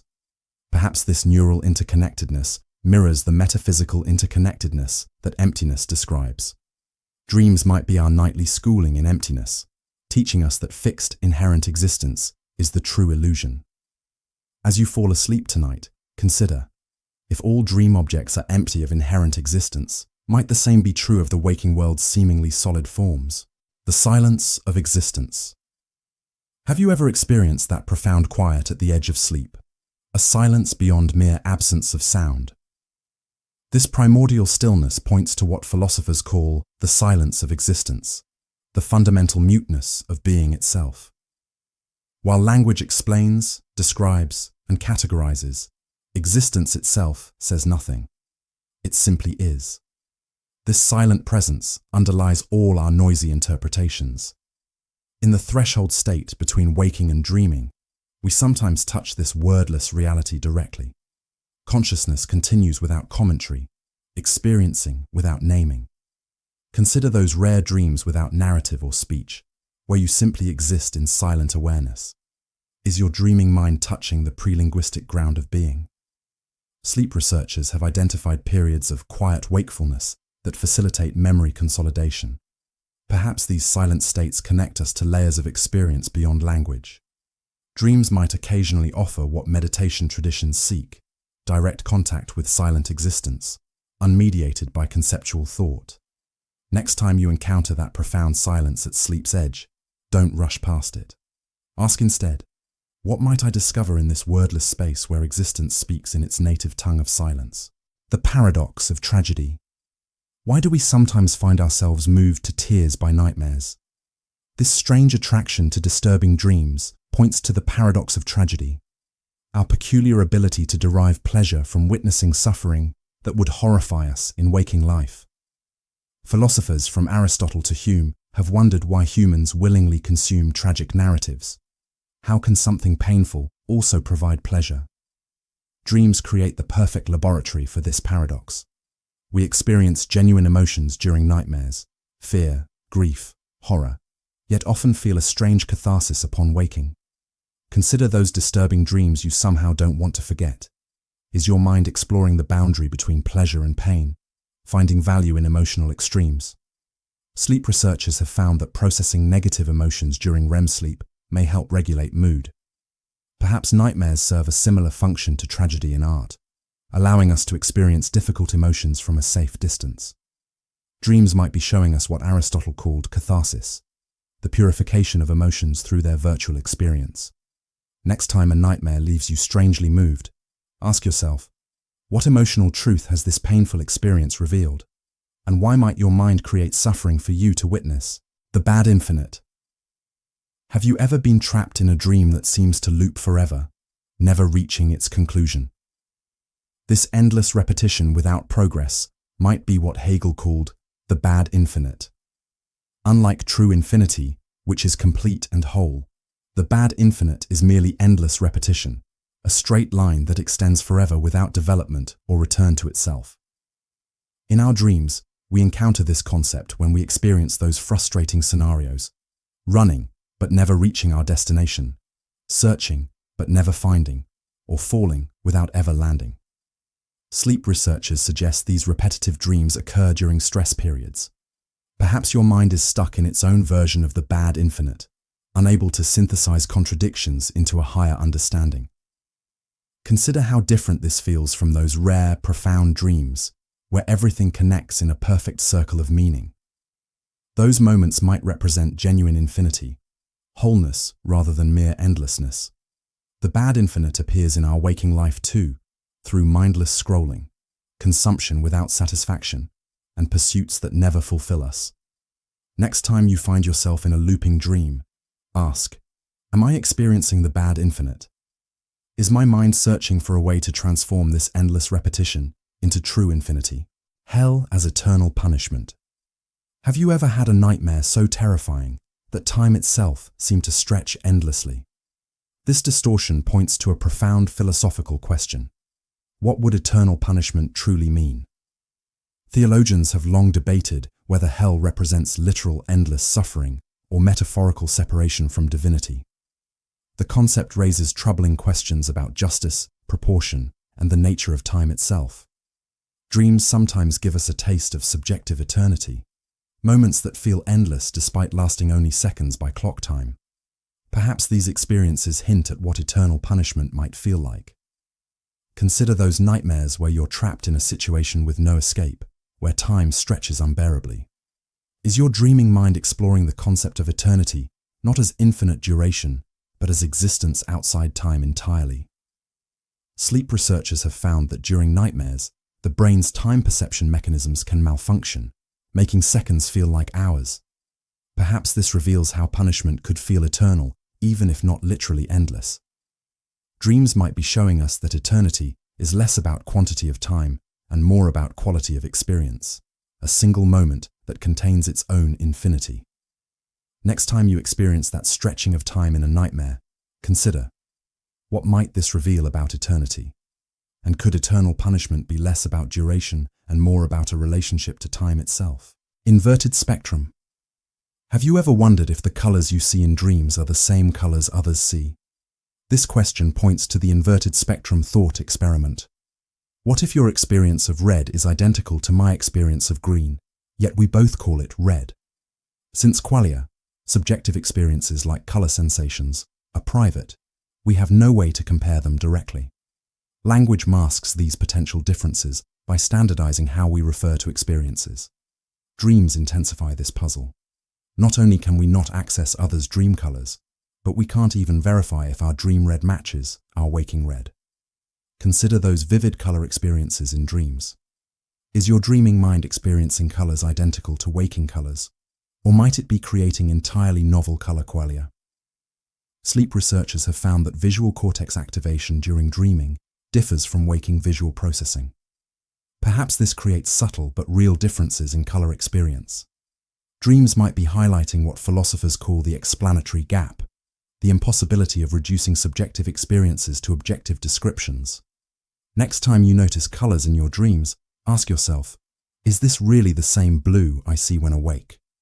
And what would it mean if conscious experience varies not just between people, but between waking and dreaming states? Moral luck.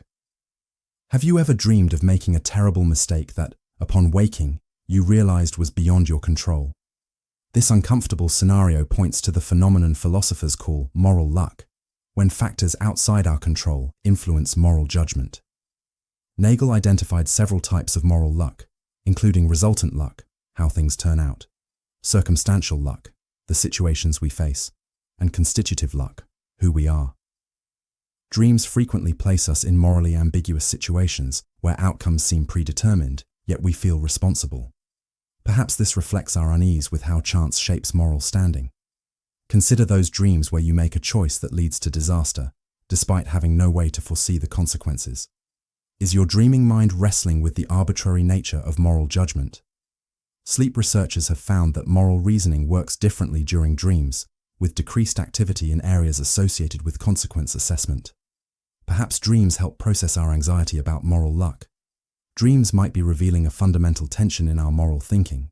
We judge based on outcomes and character traits, yet both are significantly shaped by factors beyond control. Next time you experience guilt in a dream for something you couldn't have prevented, ask yourself, how much of my waking moral identity is similarly shaped by luck rather than choice? Christian mortalism. Have you ever experienced that strange liminal state between sleep and wakefulness, where consciousness seems to fade yet doesn't disappear entirely? This experience mirrors a theological position called Christian mortalism, the belief that the soul sleeps or dies completely between bodily death and resurrection.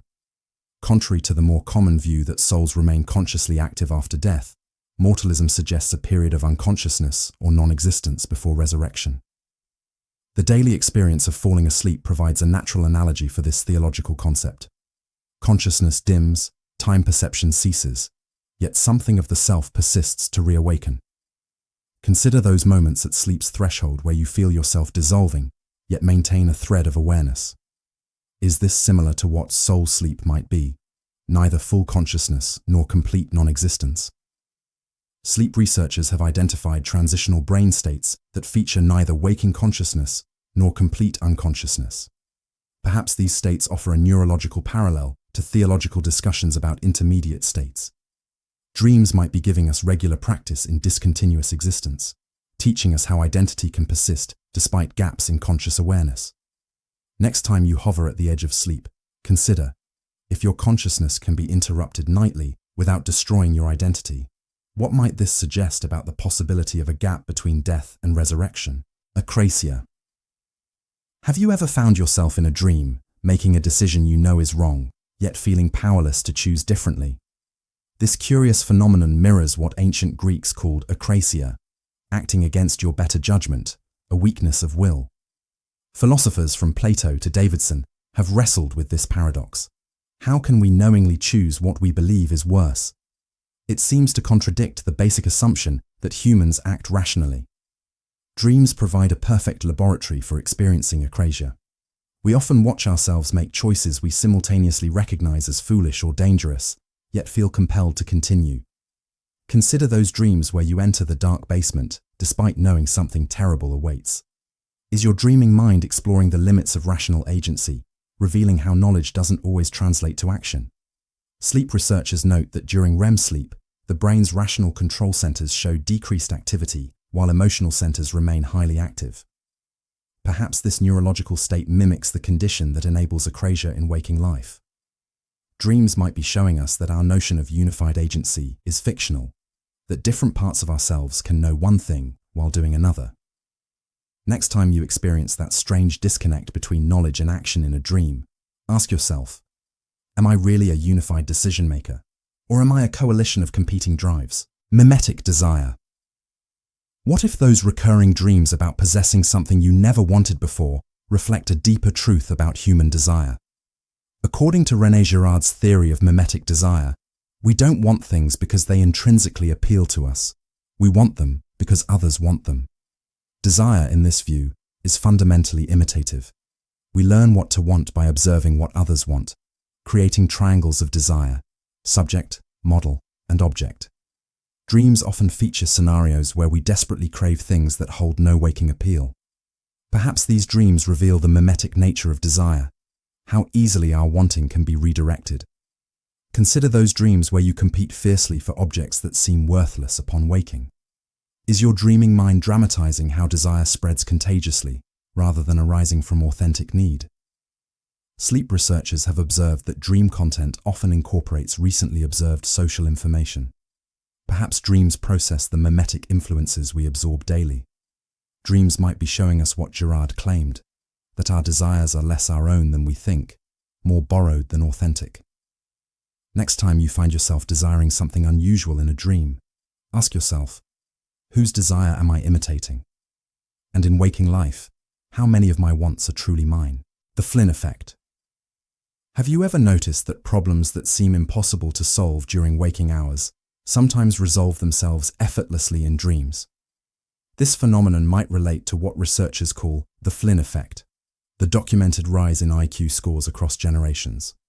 The Flynn Effect suggests that environmental factors can significantly enhance certain cognitive abilities over time. Our minds adapt to increasing complexity in our environment. In dreams, we sometimes experience enhanced problem-solving abilities. Solutions emerge spontaneously. Patterns connect intuitively. Perhaps dreams reveal latent cognitive capacities normally constrained by waking consciousness. Consider those dreams where you suddenly understand something that baffled you while awake. Is your sleeping mind demonstrating cognitive flexibility that your waking mind suppresses? Sleep researchers have found that REM sleep facilitates insight and creative problem-solving. Perhaps these dream state abilities reflect what the Flynn Effect measures: our adaptability to complexity rather than fixed intelligence. Dreams might be showing us that cognitive capacity is more fluid than we assume, shaped by context rather than fixed by nature. Next time you experience a moment of dream insight, consider, what hidden cognitive abilities might your waking mind be suppressing, and how might you access them? The Paradox of Solitude. Have you ever experienced that strange contradiction in dreams, feeling utterly alone while simultaneously aware that you're never truly isolated within your own mind? This contradiction points to the paradox of solitude, that meaningful aloneness requires relationship. Philosophers from Thoreau to Arendt have noted that solitude is not mere isolation, but a form of dialogue with oneself. True solitude is never complete abandonment, but a special kind of company. Dreams highlight this paradox.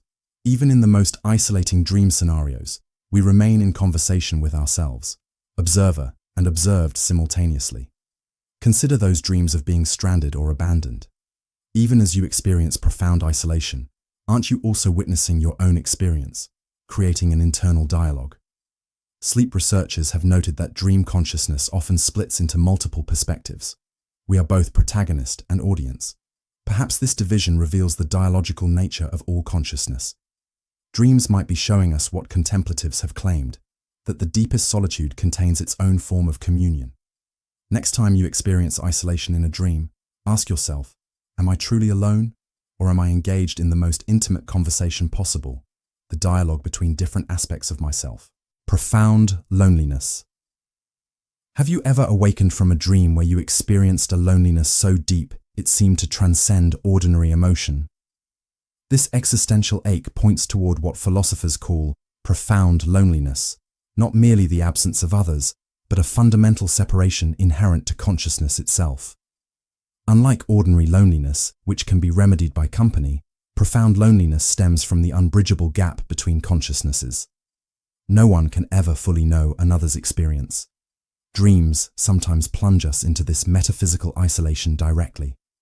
We experience being utterly unreachable, trapped within our own perspective, despite being surrounded by dream characters. Consider those dreams where you scream but no one hears, where you reach out but cannot touch. Is your dreaming mind confronting the boundaries that separate each consciousness? Sleep researchers have observed that social isolation concerns manifest frequently in dreams. Perhaps dreams process not just everyday loneliness, but this deeper existential condition. Dreams might be revealing what existentialists claimed, that to be conscious is to be fundamentally alone in one's experience, yet paradoxically reaching always toward connection. Next time you encounter that profound isolation in dreams, consider, is this feeling showing you a truth about consciousness itself? And might recognizing our shared isolation be the beginning of authentic connection? The eternal return. What if you've dreamed this exact dream countless times before and will dream it infinitely again? This unsettling possibility mirrors Nietzsche's thought experiment of eternal return, the hypothetical recurrence of all events, exactly as they've occurred, infinitely. Nietzsche posed this not as a metaphysical reality, but as an existential test. Could you embrace life so completely that you'd willingly live it again identically, eternally? Dreams sometimes carry an uncanny sense of repetition, déjà vu within the dream itself. Perhaps this reflects an intuition about cyclical time that linear waking consciousness suppresses. Consider those dreams that feel strangely familiar, despite containing scenarios you've never experienced. Is your sleeping mind glimpsing something about the nature of time itself? Sleep researchers have noted that dream content often incorporates elements from multiple memories, creating synthetic experiences that feel both novel and familiar. Perhaps this creates a subjective experience similar to eternal recurrence. Dreams might be offering us practice in what Nietzsche called amor fati, loving one's fate completely, embracing even its most difficult aspects. Next time you experience that strange familiarity in a dream, ask yourself, if this moment were to repeat eternally, exactly as it is, could I embrace it? And what would such acceptance reveal about your waking life? The banality of evil. Have you ever committed terrible acts in dreams without feeling remorse, only to awaken horrified by your dream self's casual cruelty? This disturbing disconnect echoes Hannah Arendt's concept of the banality of evil, how ordinary people can commit atrocities through thoughtlessness rather than malice. Studying Adolf Eichmann, Arendt discovered not a monster, but a bureaucrat, someone who failed to think critically about his actions' moral implications. Dreams regularly demonstrate this moral disconnection. We often perform actions that violate our core values, yet feel perfectly natural within the dream's context. Consider those dreams where you harm others without questioning it. Is your dreaming mind revealing how easily moral barriers collapse when critical thinking is suspended? Sleep researchers have observed that during REM sleep, the brain's prefrontal cortex, responsible for moral reasoning and impulse control, shows decreased activity. Perhaps this neural state mimics the conditions that enable banal evil. Dreams might be showing us what Arendt warned, that evil doesn't require malevolent intent, merely a failure to engage in thoughtful ethical reflection. Next time you find yourself acting immorally in a dream without feeling wrong, ask yourself, what protects me from this moral thoughtlessness in waking life? And how vigilant am I against it? The Gnostic Demiurge. Have you ever suspected in a dream that the world around you was created by an incompetent or malevolent designer? This intuition mirrors the Gnostic concept of the Demiurge, a flawed creator who fashioned our imperfect material world, trapping divine sparks of consciousness within it. Unlike the true transcendent God, the Demiurge is ignorant, believing itself to be the ultimate deity while creating a world filled with suffering and limitation. Dreams often feature distorted physics, impossible architectures, and events that defy logic. Perhaps these inconsistencies reveal our intuition that reality's architect might be less than perfect. Consider those dreams where the world seems subtly wrong, proportions skewed, colors too vivid, causality broken. Is your dreaming mind exploring the Gnostic suspicion that creation itself might be fundamentally flawed? Sleep researchers have noted that dreams often contain incongruities that the dreamer fails to question. Perhaps this mimics our waking tendency to normalize the world's imperfections. Dreams might be showing us what Gnostics claimed, that the material world is a kind of prison, and awakening begins with recognizing its flawed nature. Next time you notice the strange wrongness of a dream world, ask yourself, what if our waking reality contains similar inconsistencies? What would it mean to truly wake up? Metaphysical Rebellion. Have you ever fought against the laws of physics in a dream, desperately trying to fly when gravity pulls you down?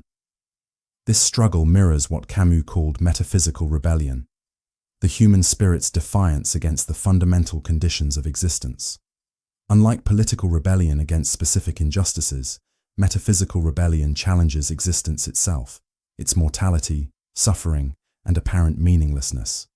Dreams frequently stage this cosmic protest. We battle impossible odds, resurrect the dead, or transform ourselves to transcend limitations, all forms of rebellion against reality's constraints. Consider those dreams where you rage against dream death or separation. Is your dreaming mind enacting a primal refusal to accept existence on its current terms? Sleep researchers have found that lucid dreamers often use their awareness to deliberately violate physical laws. Perhaps this expresses our deep-seated desire to transcend material constraints. Dreams might be showing us what Camus described, that human dignity lies partly in our refusal to fully accept a universe that permits suffering and death. Next time you find yourself fighting impossible limitations in a dream, consider, is this the same rebellious spirit that drives human creativity, science, and art? And might this refusal to accept things as they are be essential to what makes us human? Eternal bondage in Maya. Have you ever experienced that disorienting moment upon waking when you're unsure which reality is real?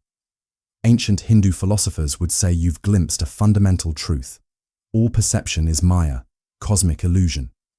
Sleep and dreams provide our most direct experience of Maya's power. Each night, we fully believe in worlds conjured from nothing.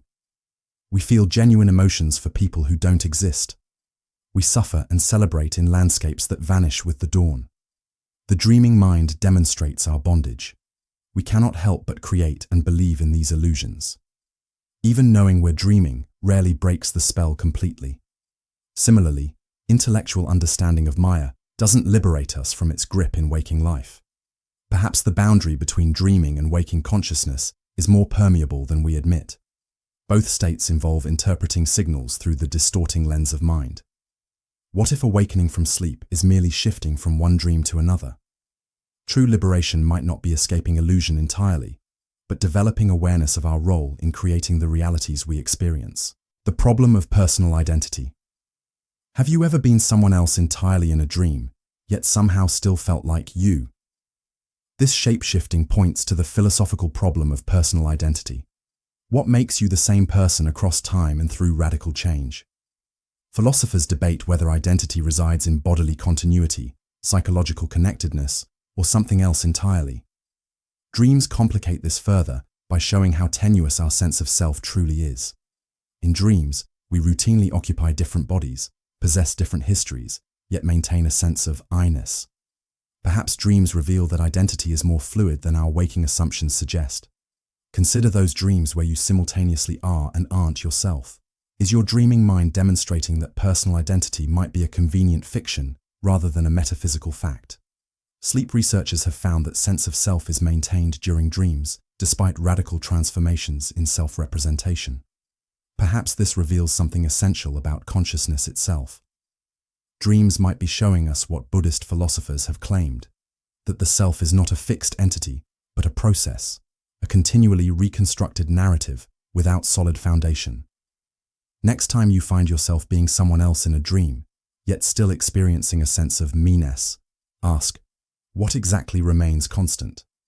And could that unchanging awareness be more fundamental than the personality you typically identify with? The terror management theory.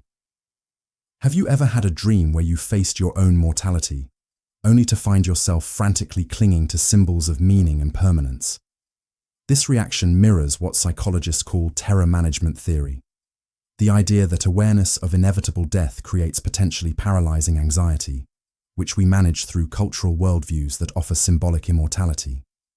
According to this theory, our values, beliefs, and cultural identifications serve partly to shield us from death anxiety. Dreams often process death anxiety directly. We dream of our own funerals, of being forgotten, of ceasing to exist, encounters with mortality typically avoided in waking life. Consider those dreams where you face death, then suddenly fixate on legacy, achievement, or connection. Is your dreaming mind revealing the psychological mechanisms that protect you from existential terror? Sleep researchers have found that existential concerns frequently appear in dreams during major life transitions. Perhaps dreams help process mortality awareness that waking consciousness suppresses. Dreams might be showing us what terror management theorists claim, that much of human culture and individual striving serves as elaborate defense against the knowledge of our finitude. Next time you encounter death in a dream, notice what follows. What symbols of meaning or permanence does your mind reach for? And what might this reveal about your waking strategies for managing mortality awareness? Infinite regress problem. Have you ever experienced that disorienting dream where explanations lead to further questions in an endless chain?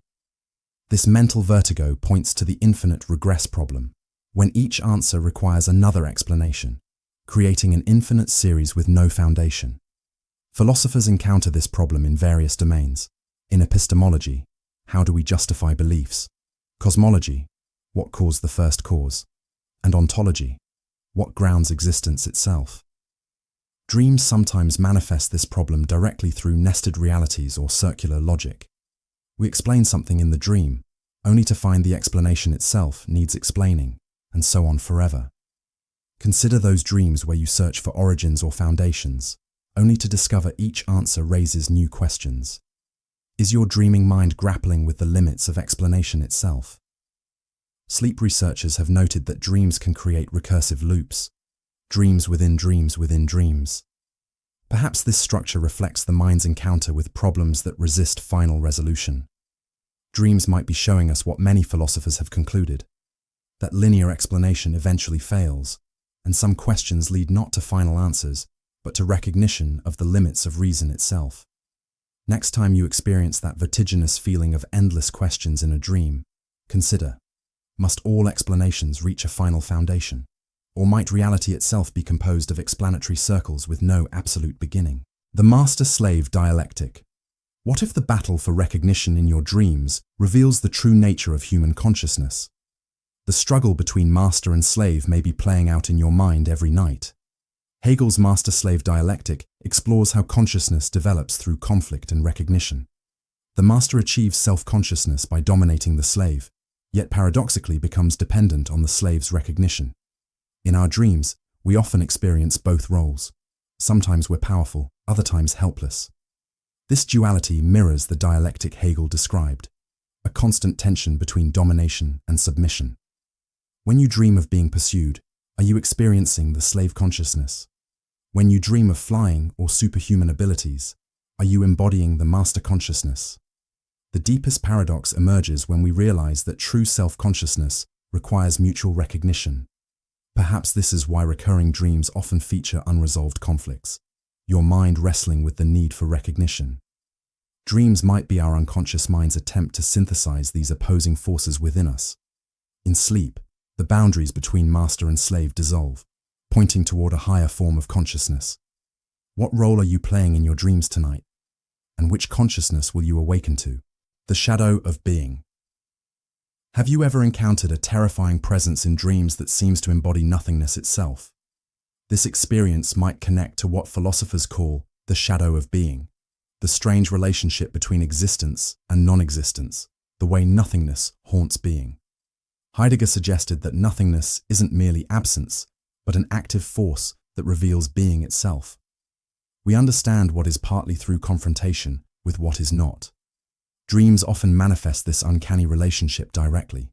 We encounter voids, abysses, or presences defined by absence, experiences that resist clear description, yet feel profoundly real.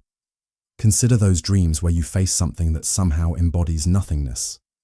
Is your dreaming mind exploring the boundary where being touches its own shadow?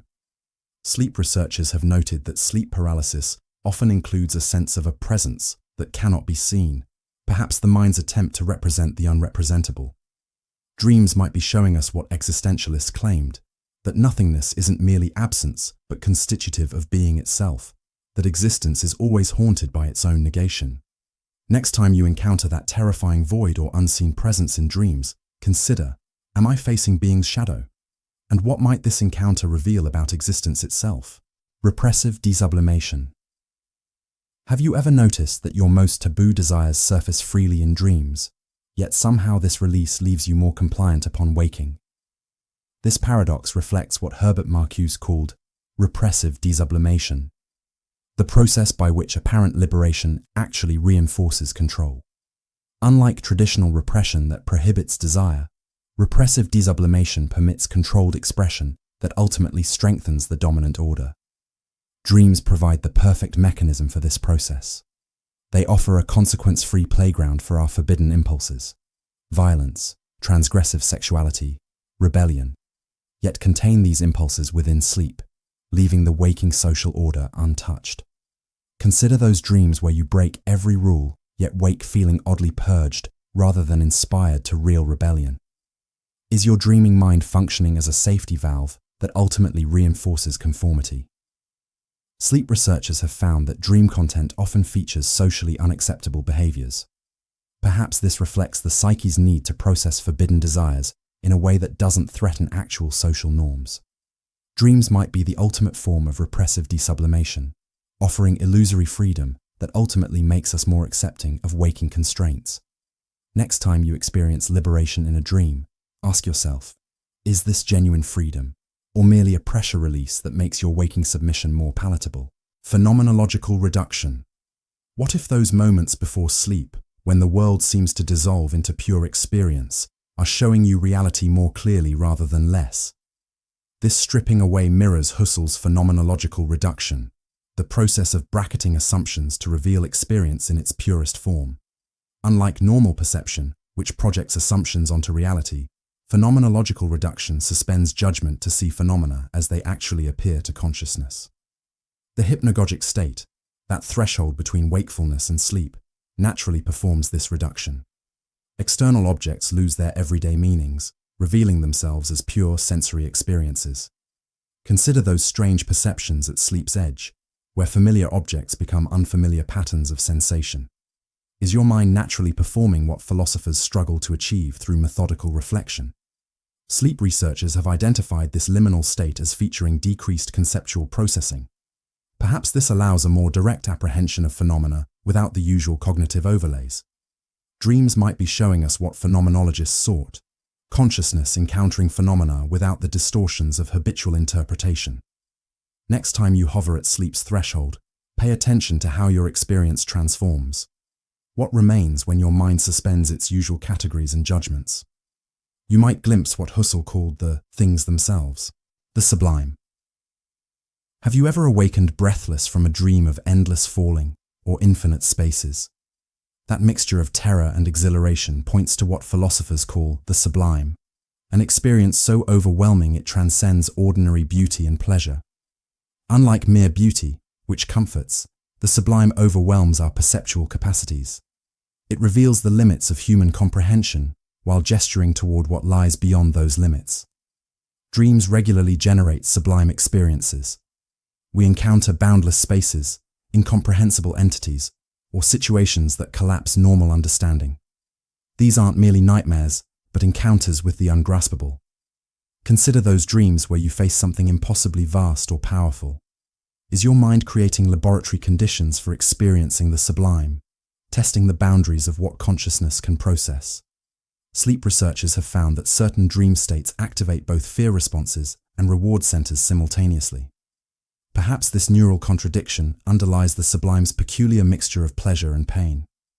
Dreams might be our primary access point to sublime experience in a world increasingly reduced to the manageable and comprehensible. Next time you encounter something overwhelming in a dream, ask, is this merely frightening, or am I touching something beyond ordinary experience, something sublime, the empty self?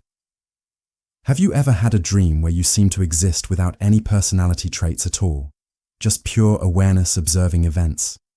This disembodied perspective points to what some philosophers call the empty self, the idea that beneath our social identities lies an essential emptiness.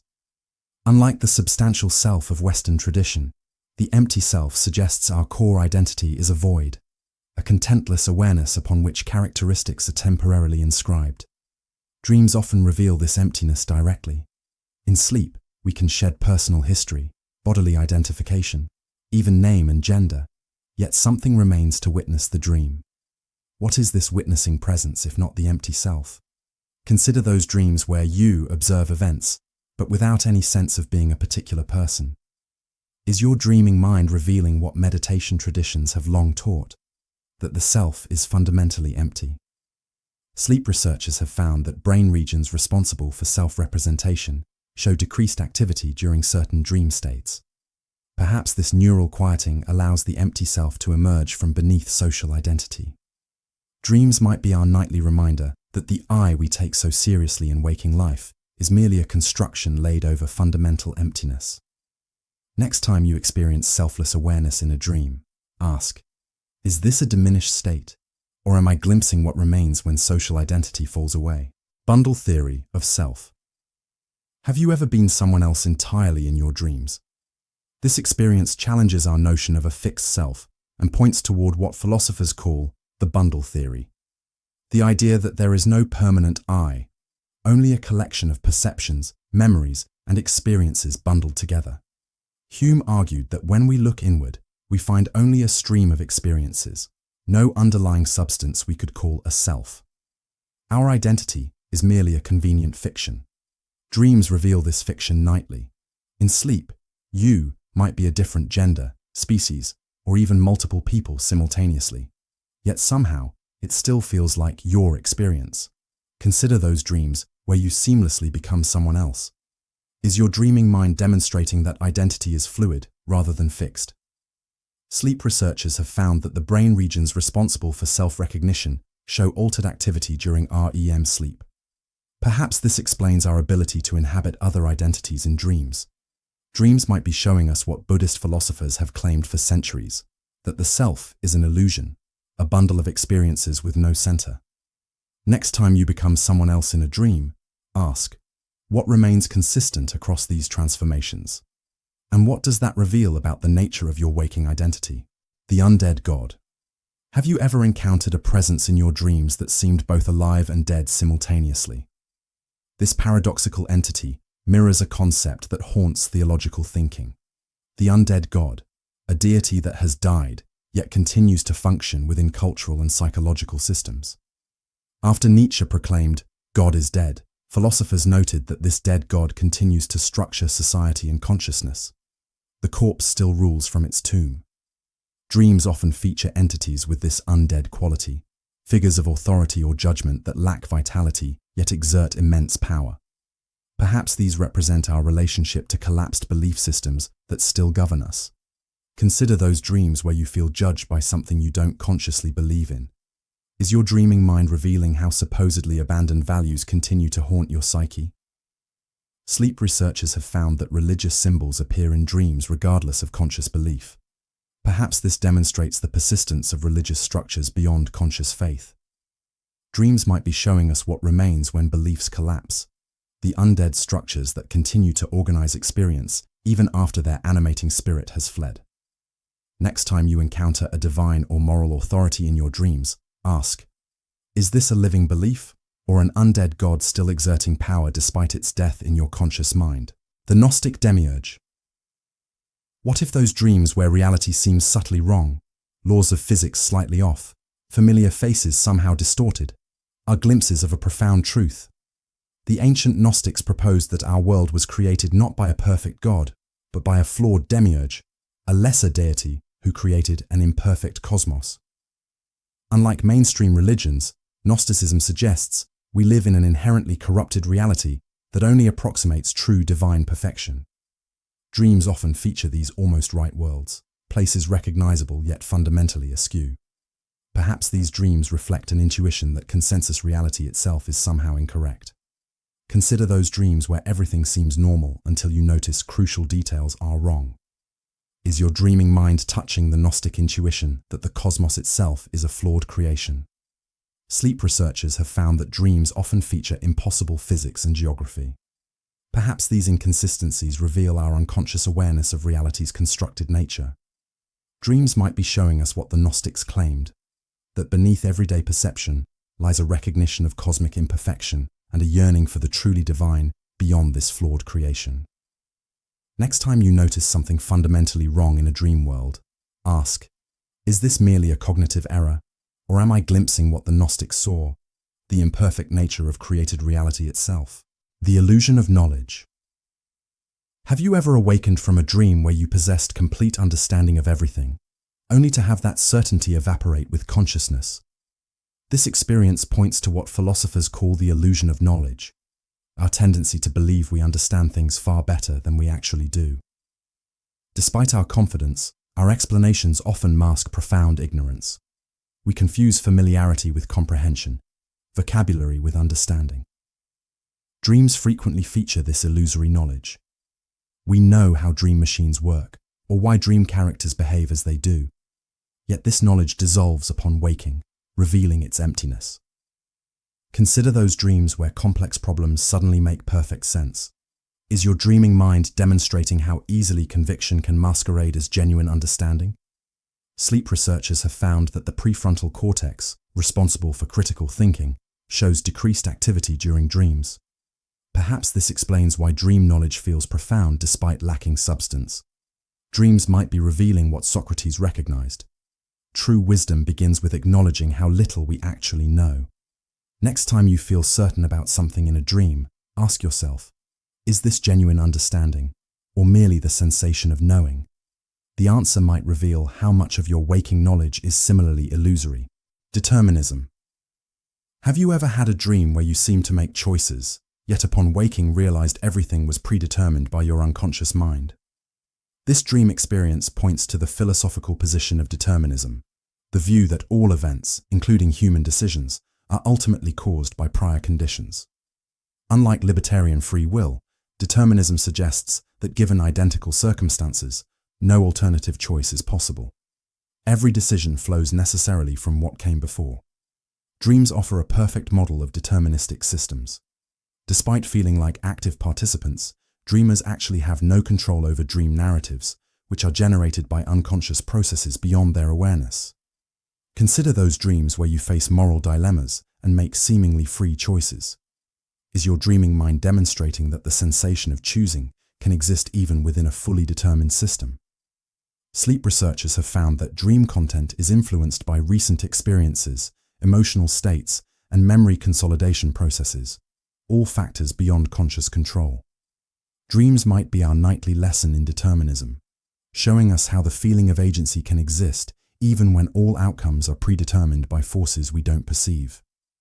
Next time you make a crucial choice in a dream, ask yourself, was any other option truly possible? Or was your decision, like all dream events, inevitably determined by unconscious processes? Radical freedom.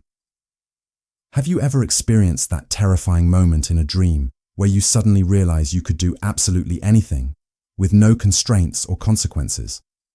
This vertiginous sensation points to what Sartre called radical freedom, the existential condition of having no predetermined essence, only the responsibility to create ourselves through choice. Unlike limited conventional freedom, radical freedom suggests we are condemned to be free, forced to choose our values and meaning without guidance or excuses. Dreams sometimes confront us with this frightening liberty. Without social constraints or physical laws, we face the abyss of pure possibility, and often retreat into familiar patterns rather than embrace this freedom. Consider those lucid dreams where you suddenly realize you can do anything, yet find yourself paralyzed by this absolute liberty. Is your dreaming mind confronting you with the same existential freedom you evade while awake? Sleep researchers have found that experienced lucid dreamers often create personal rules for their dream behavior.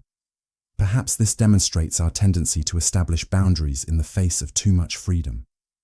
Dreams might be showing us what existentialists claimed, that freedom is not primarily liberation, but a burden of responsibility that we often flee. Next time you encounter unlimited possibilities in a dream, notice your response. Do you embrace this radical freedom, or find yourself longing for the comfort of constraints? Thanatos versus Eros. What if those recurring dreams of falling or being chased reveal the eternal struggle happening within your psyche? Freud proposed two fundamental drives battling within us: Eros, the life instinct, and Thanatos, the death drive. While Eros pushes us toward creation, connection, and survival, Thanatos pulls us toward destruction, dissolution, and return to an inorganic state. Dreams offer a privileged view of this conflict. Sexual dreams may represent Eros, while nightmares of self-destruction or aggression might manifest thanatos. Consider those dreams where you're simultaneously attracted to and repelled by something. Is this your mind dramatizing the fundamental tension between creation and destruction? Sleep researchers have observed that dreams often process our deepest anxieties about mortality alongside our desires for connection. Perhaps this reflects the Eros-Thanatos dynamic playing out nightly. Dreams might be the psyche's attempt to reconcile these opposing forces, finding balance between our drive toward life and our unconscious pull toward dissolution. As you drift toward sleep tonight, consider, which force dominates your dream world? Does Eros lead you toward connection, or does Thanatos draw you toward the seductive embrace of oblivion? Bundle theory of self. Have you ever been someone else entirely in your dreams? This experience challenges our notion of a fixed self and points toward what philosophers call the bundle theory. The idea that there is no permanent I, only a collection of perceptions, memories, and experiences bundled together. Hume argued that when we look inward, we find only a stream of experiences, no underlying substance we could call a self. Our identity is merely a convenient fiction. Dreams reveal this fiction nightly. In sleep, you might be a different gender, species, or even multiple people simultaneously.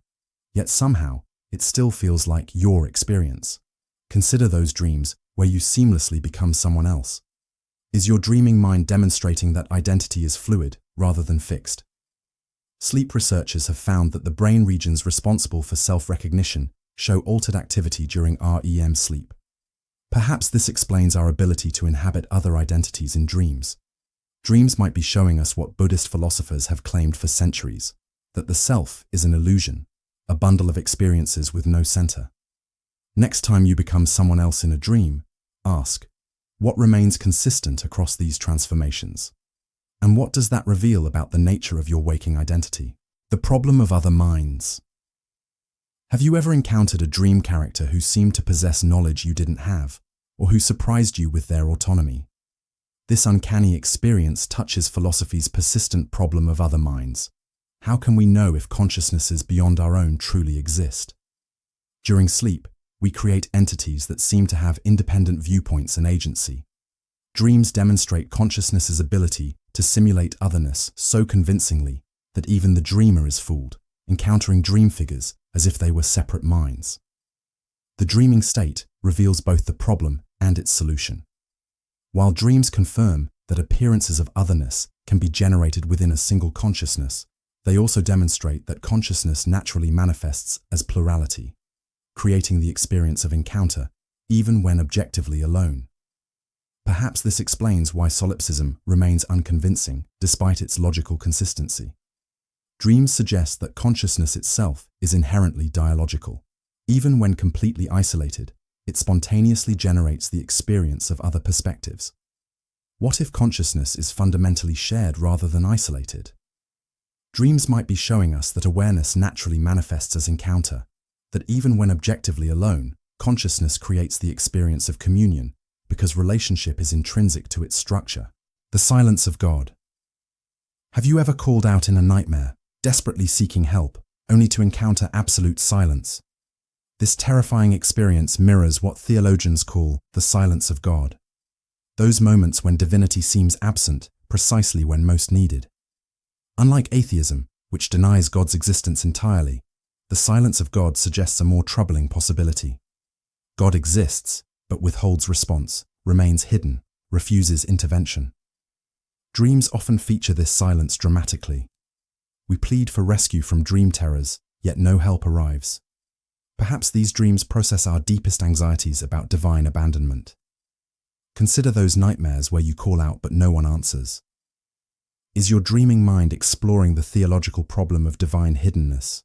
Why a loving God would remain silent during suffering? Sleep researchers have noted that feelings of abandonment in dreams correlate with attachment insecurities. Perhaps divine silence in dreams reflects our primal fears of being left alone in danger. Dreams might be revealing what mystics call the dark night of the soul, those moments when spiritual presence seems utterly withdrawn. Next time you encounter silence in response to your dream, please consider, is this merely a nightmare, Or are you experiencing something akin to what Job faced? The profound silence of God that precedes deeper understanding, the will to power. What if those dreams where you suddenly possess extraordinary abilities reveal a fundamental truth about existence? Nietzsche proposed that beneath all phenomena lies a primary force, the will to power, not merely survival or dominance, but creative self-overcoming and growth. Unlike simple desires for control, the will to power represents the expansive impulse to transform, create, and transcend current limitations. Dreams frequently feature this will unleashed. We fly, transform matter, or perform impossible feats, all expressions of an unbounded creative force normally constrained by physical laws. Consider those exhilarating dreams of power beyond normal human capacity. Is your dreaming mind expressing what Nietzsche identified as the fundamental creative force of existence? Sleep researchers have found that dreams often compensate for feelings of powerlessness in waking life. Perhaps these power dreams reveal our innate drive toward growth and self-overcoming. Dreams might be showing us what Nietzsche claimed, that beneath rational thought and moral systems lies a primal creative force striving for expression and expansion. Next time you experience extraordinary power in a dream, ask yourself, is this merely wish fulfillment, or am I glimpsing the essential creative force that Nietzsche called the will to power?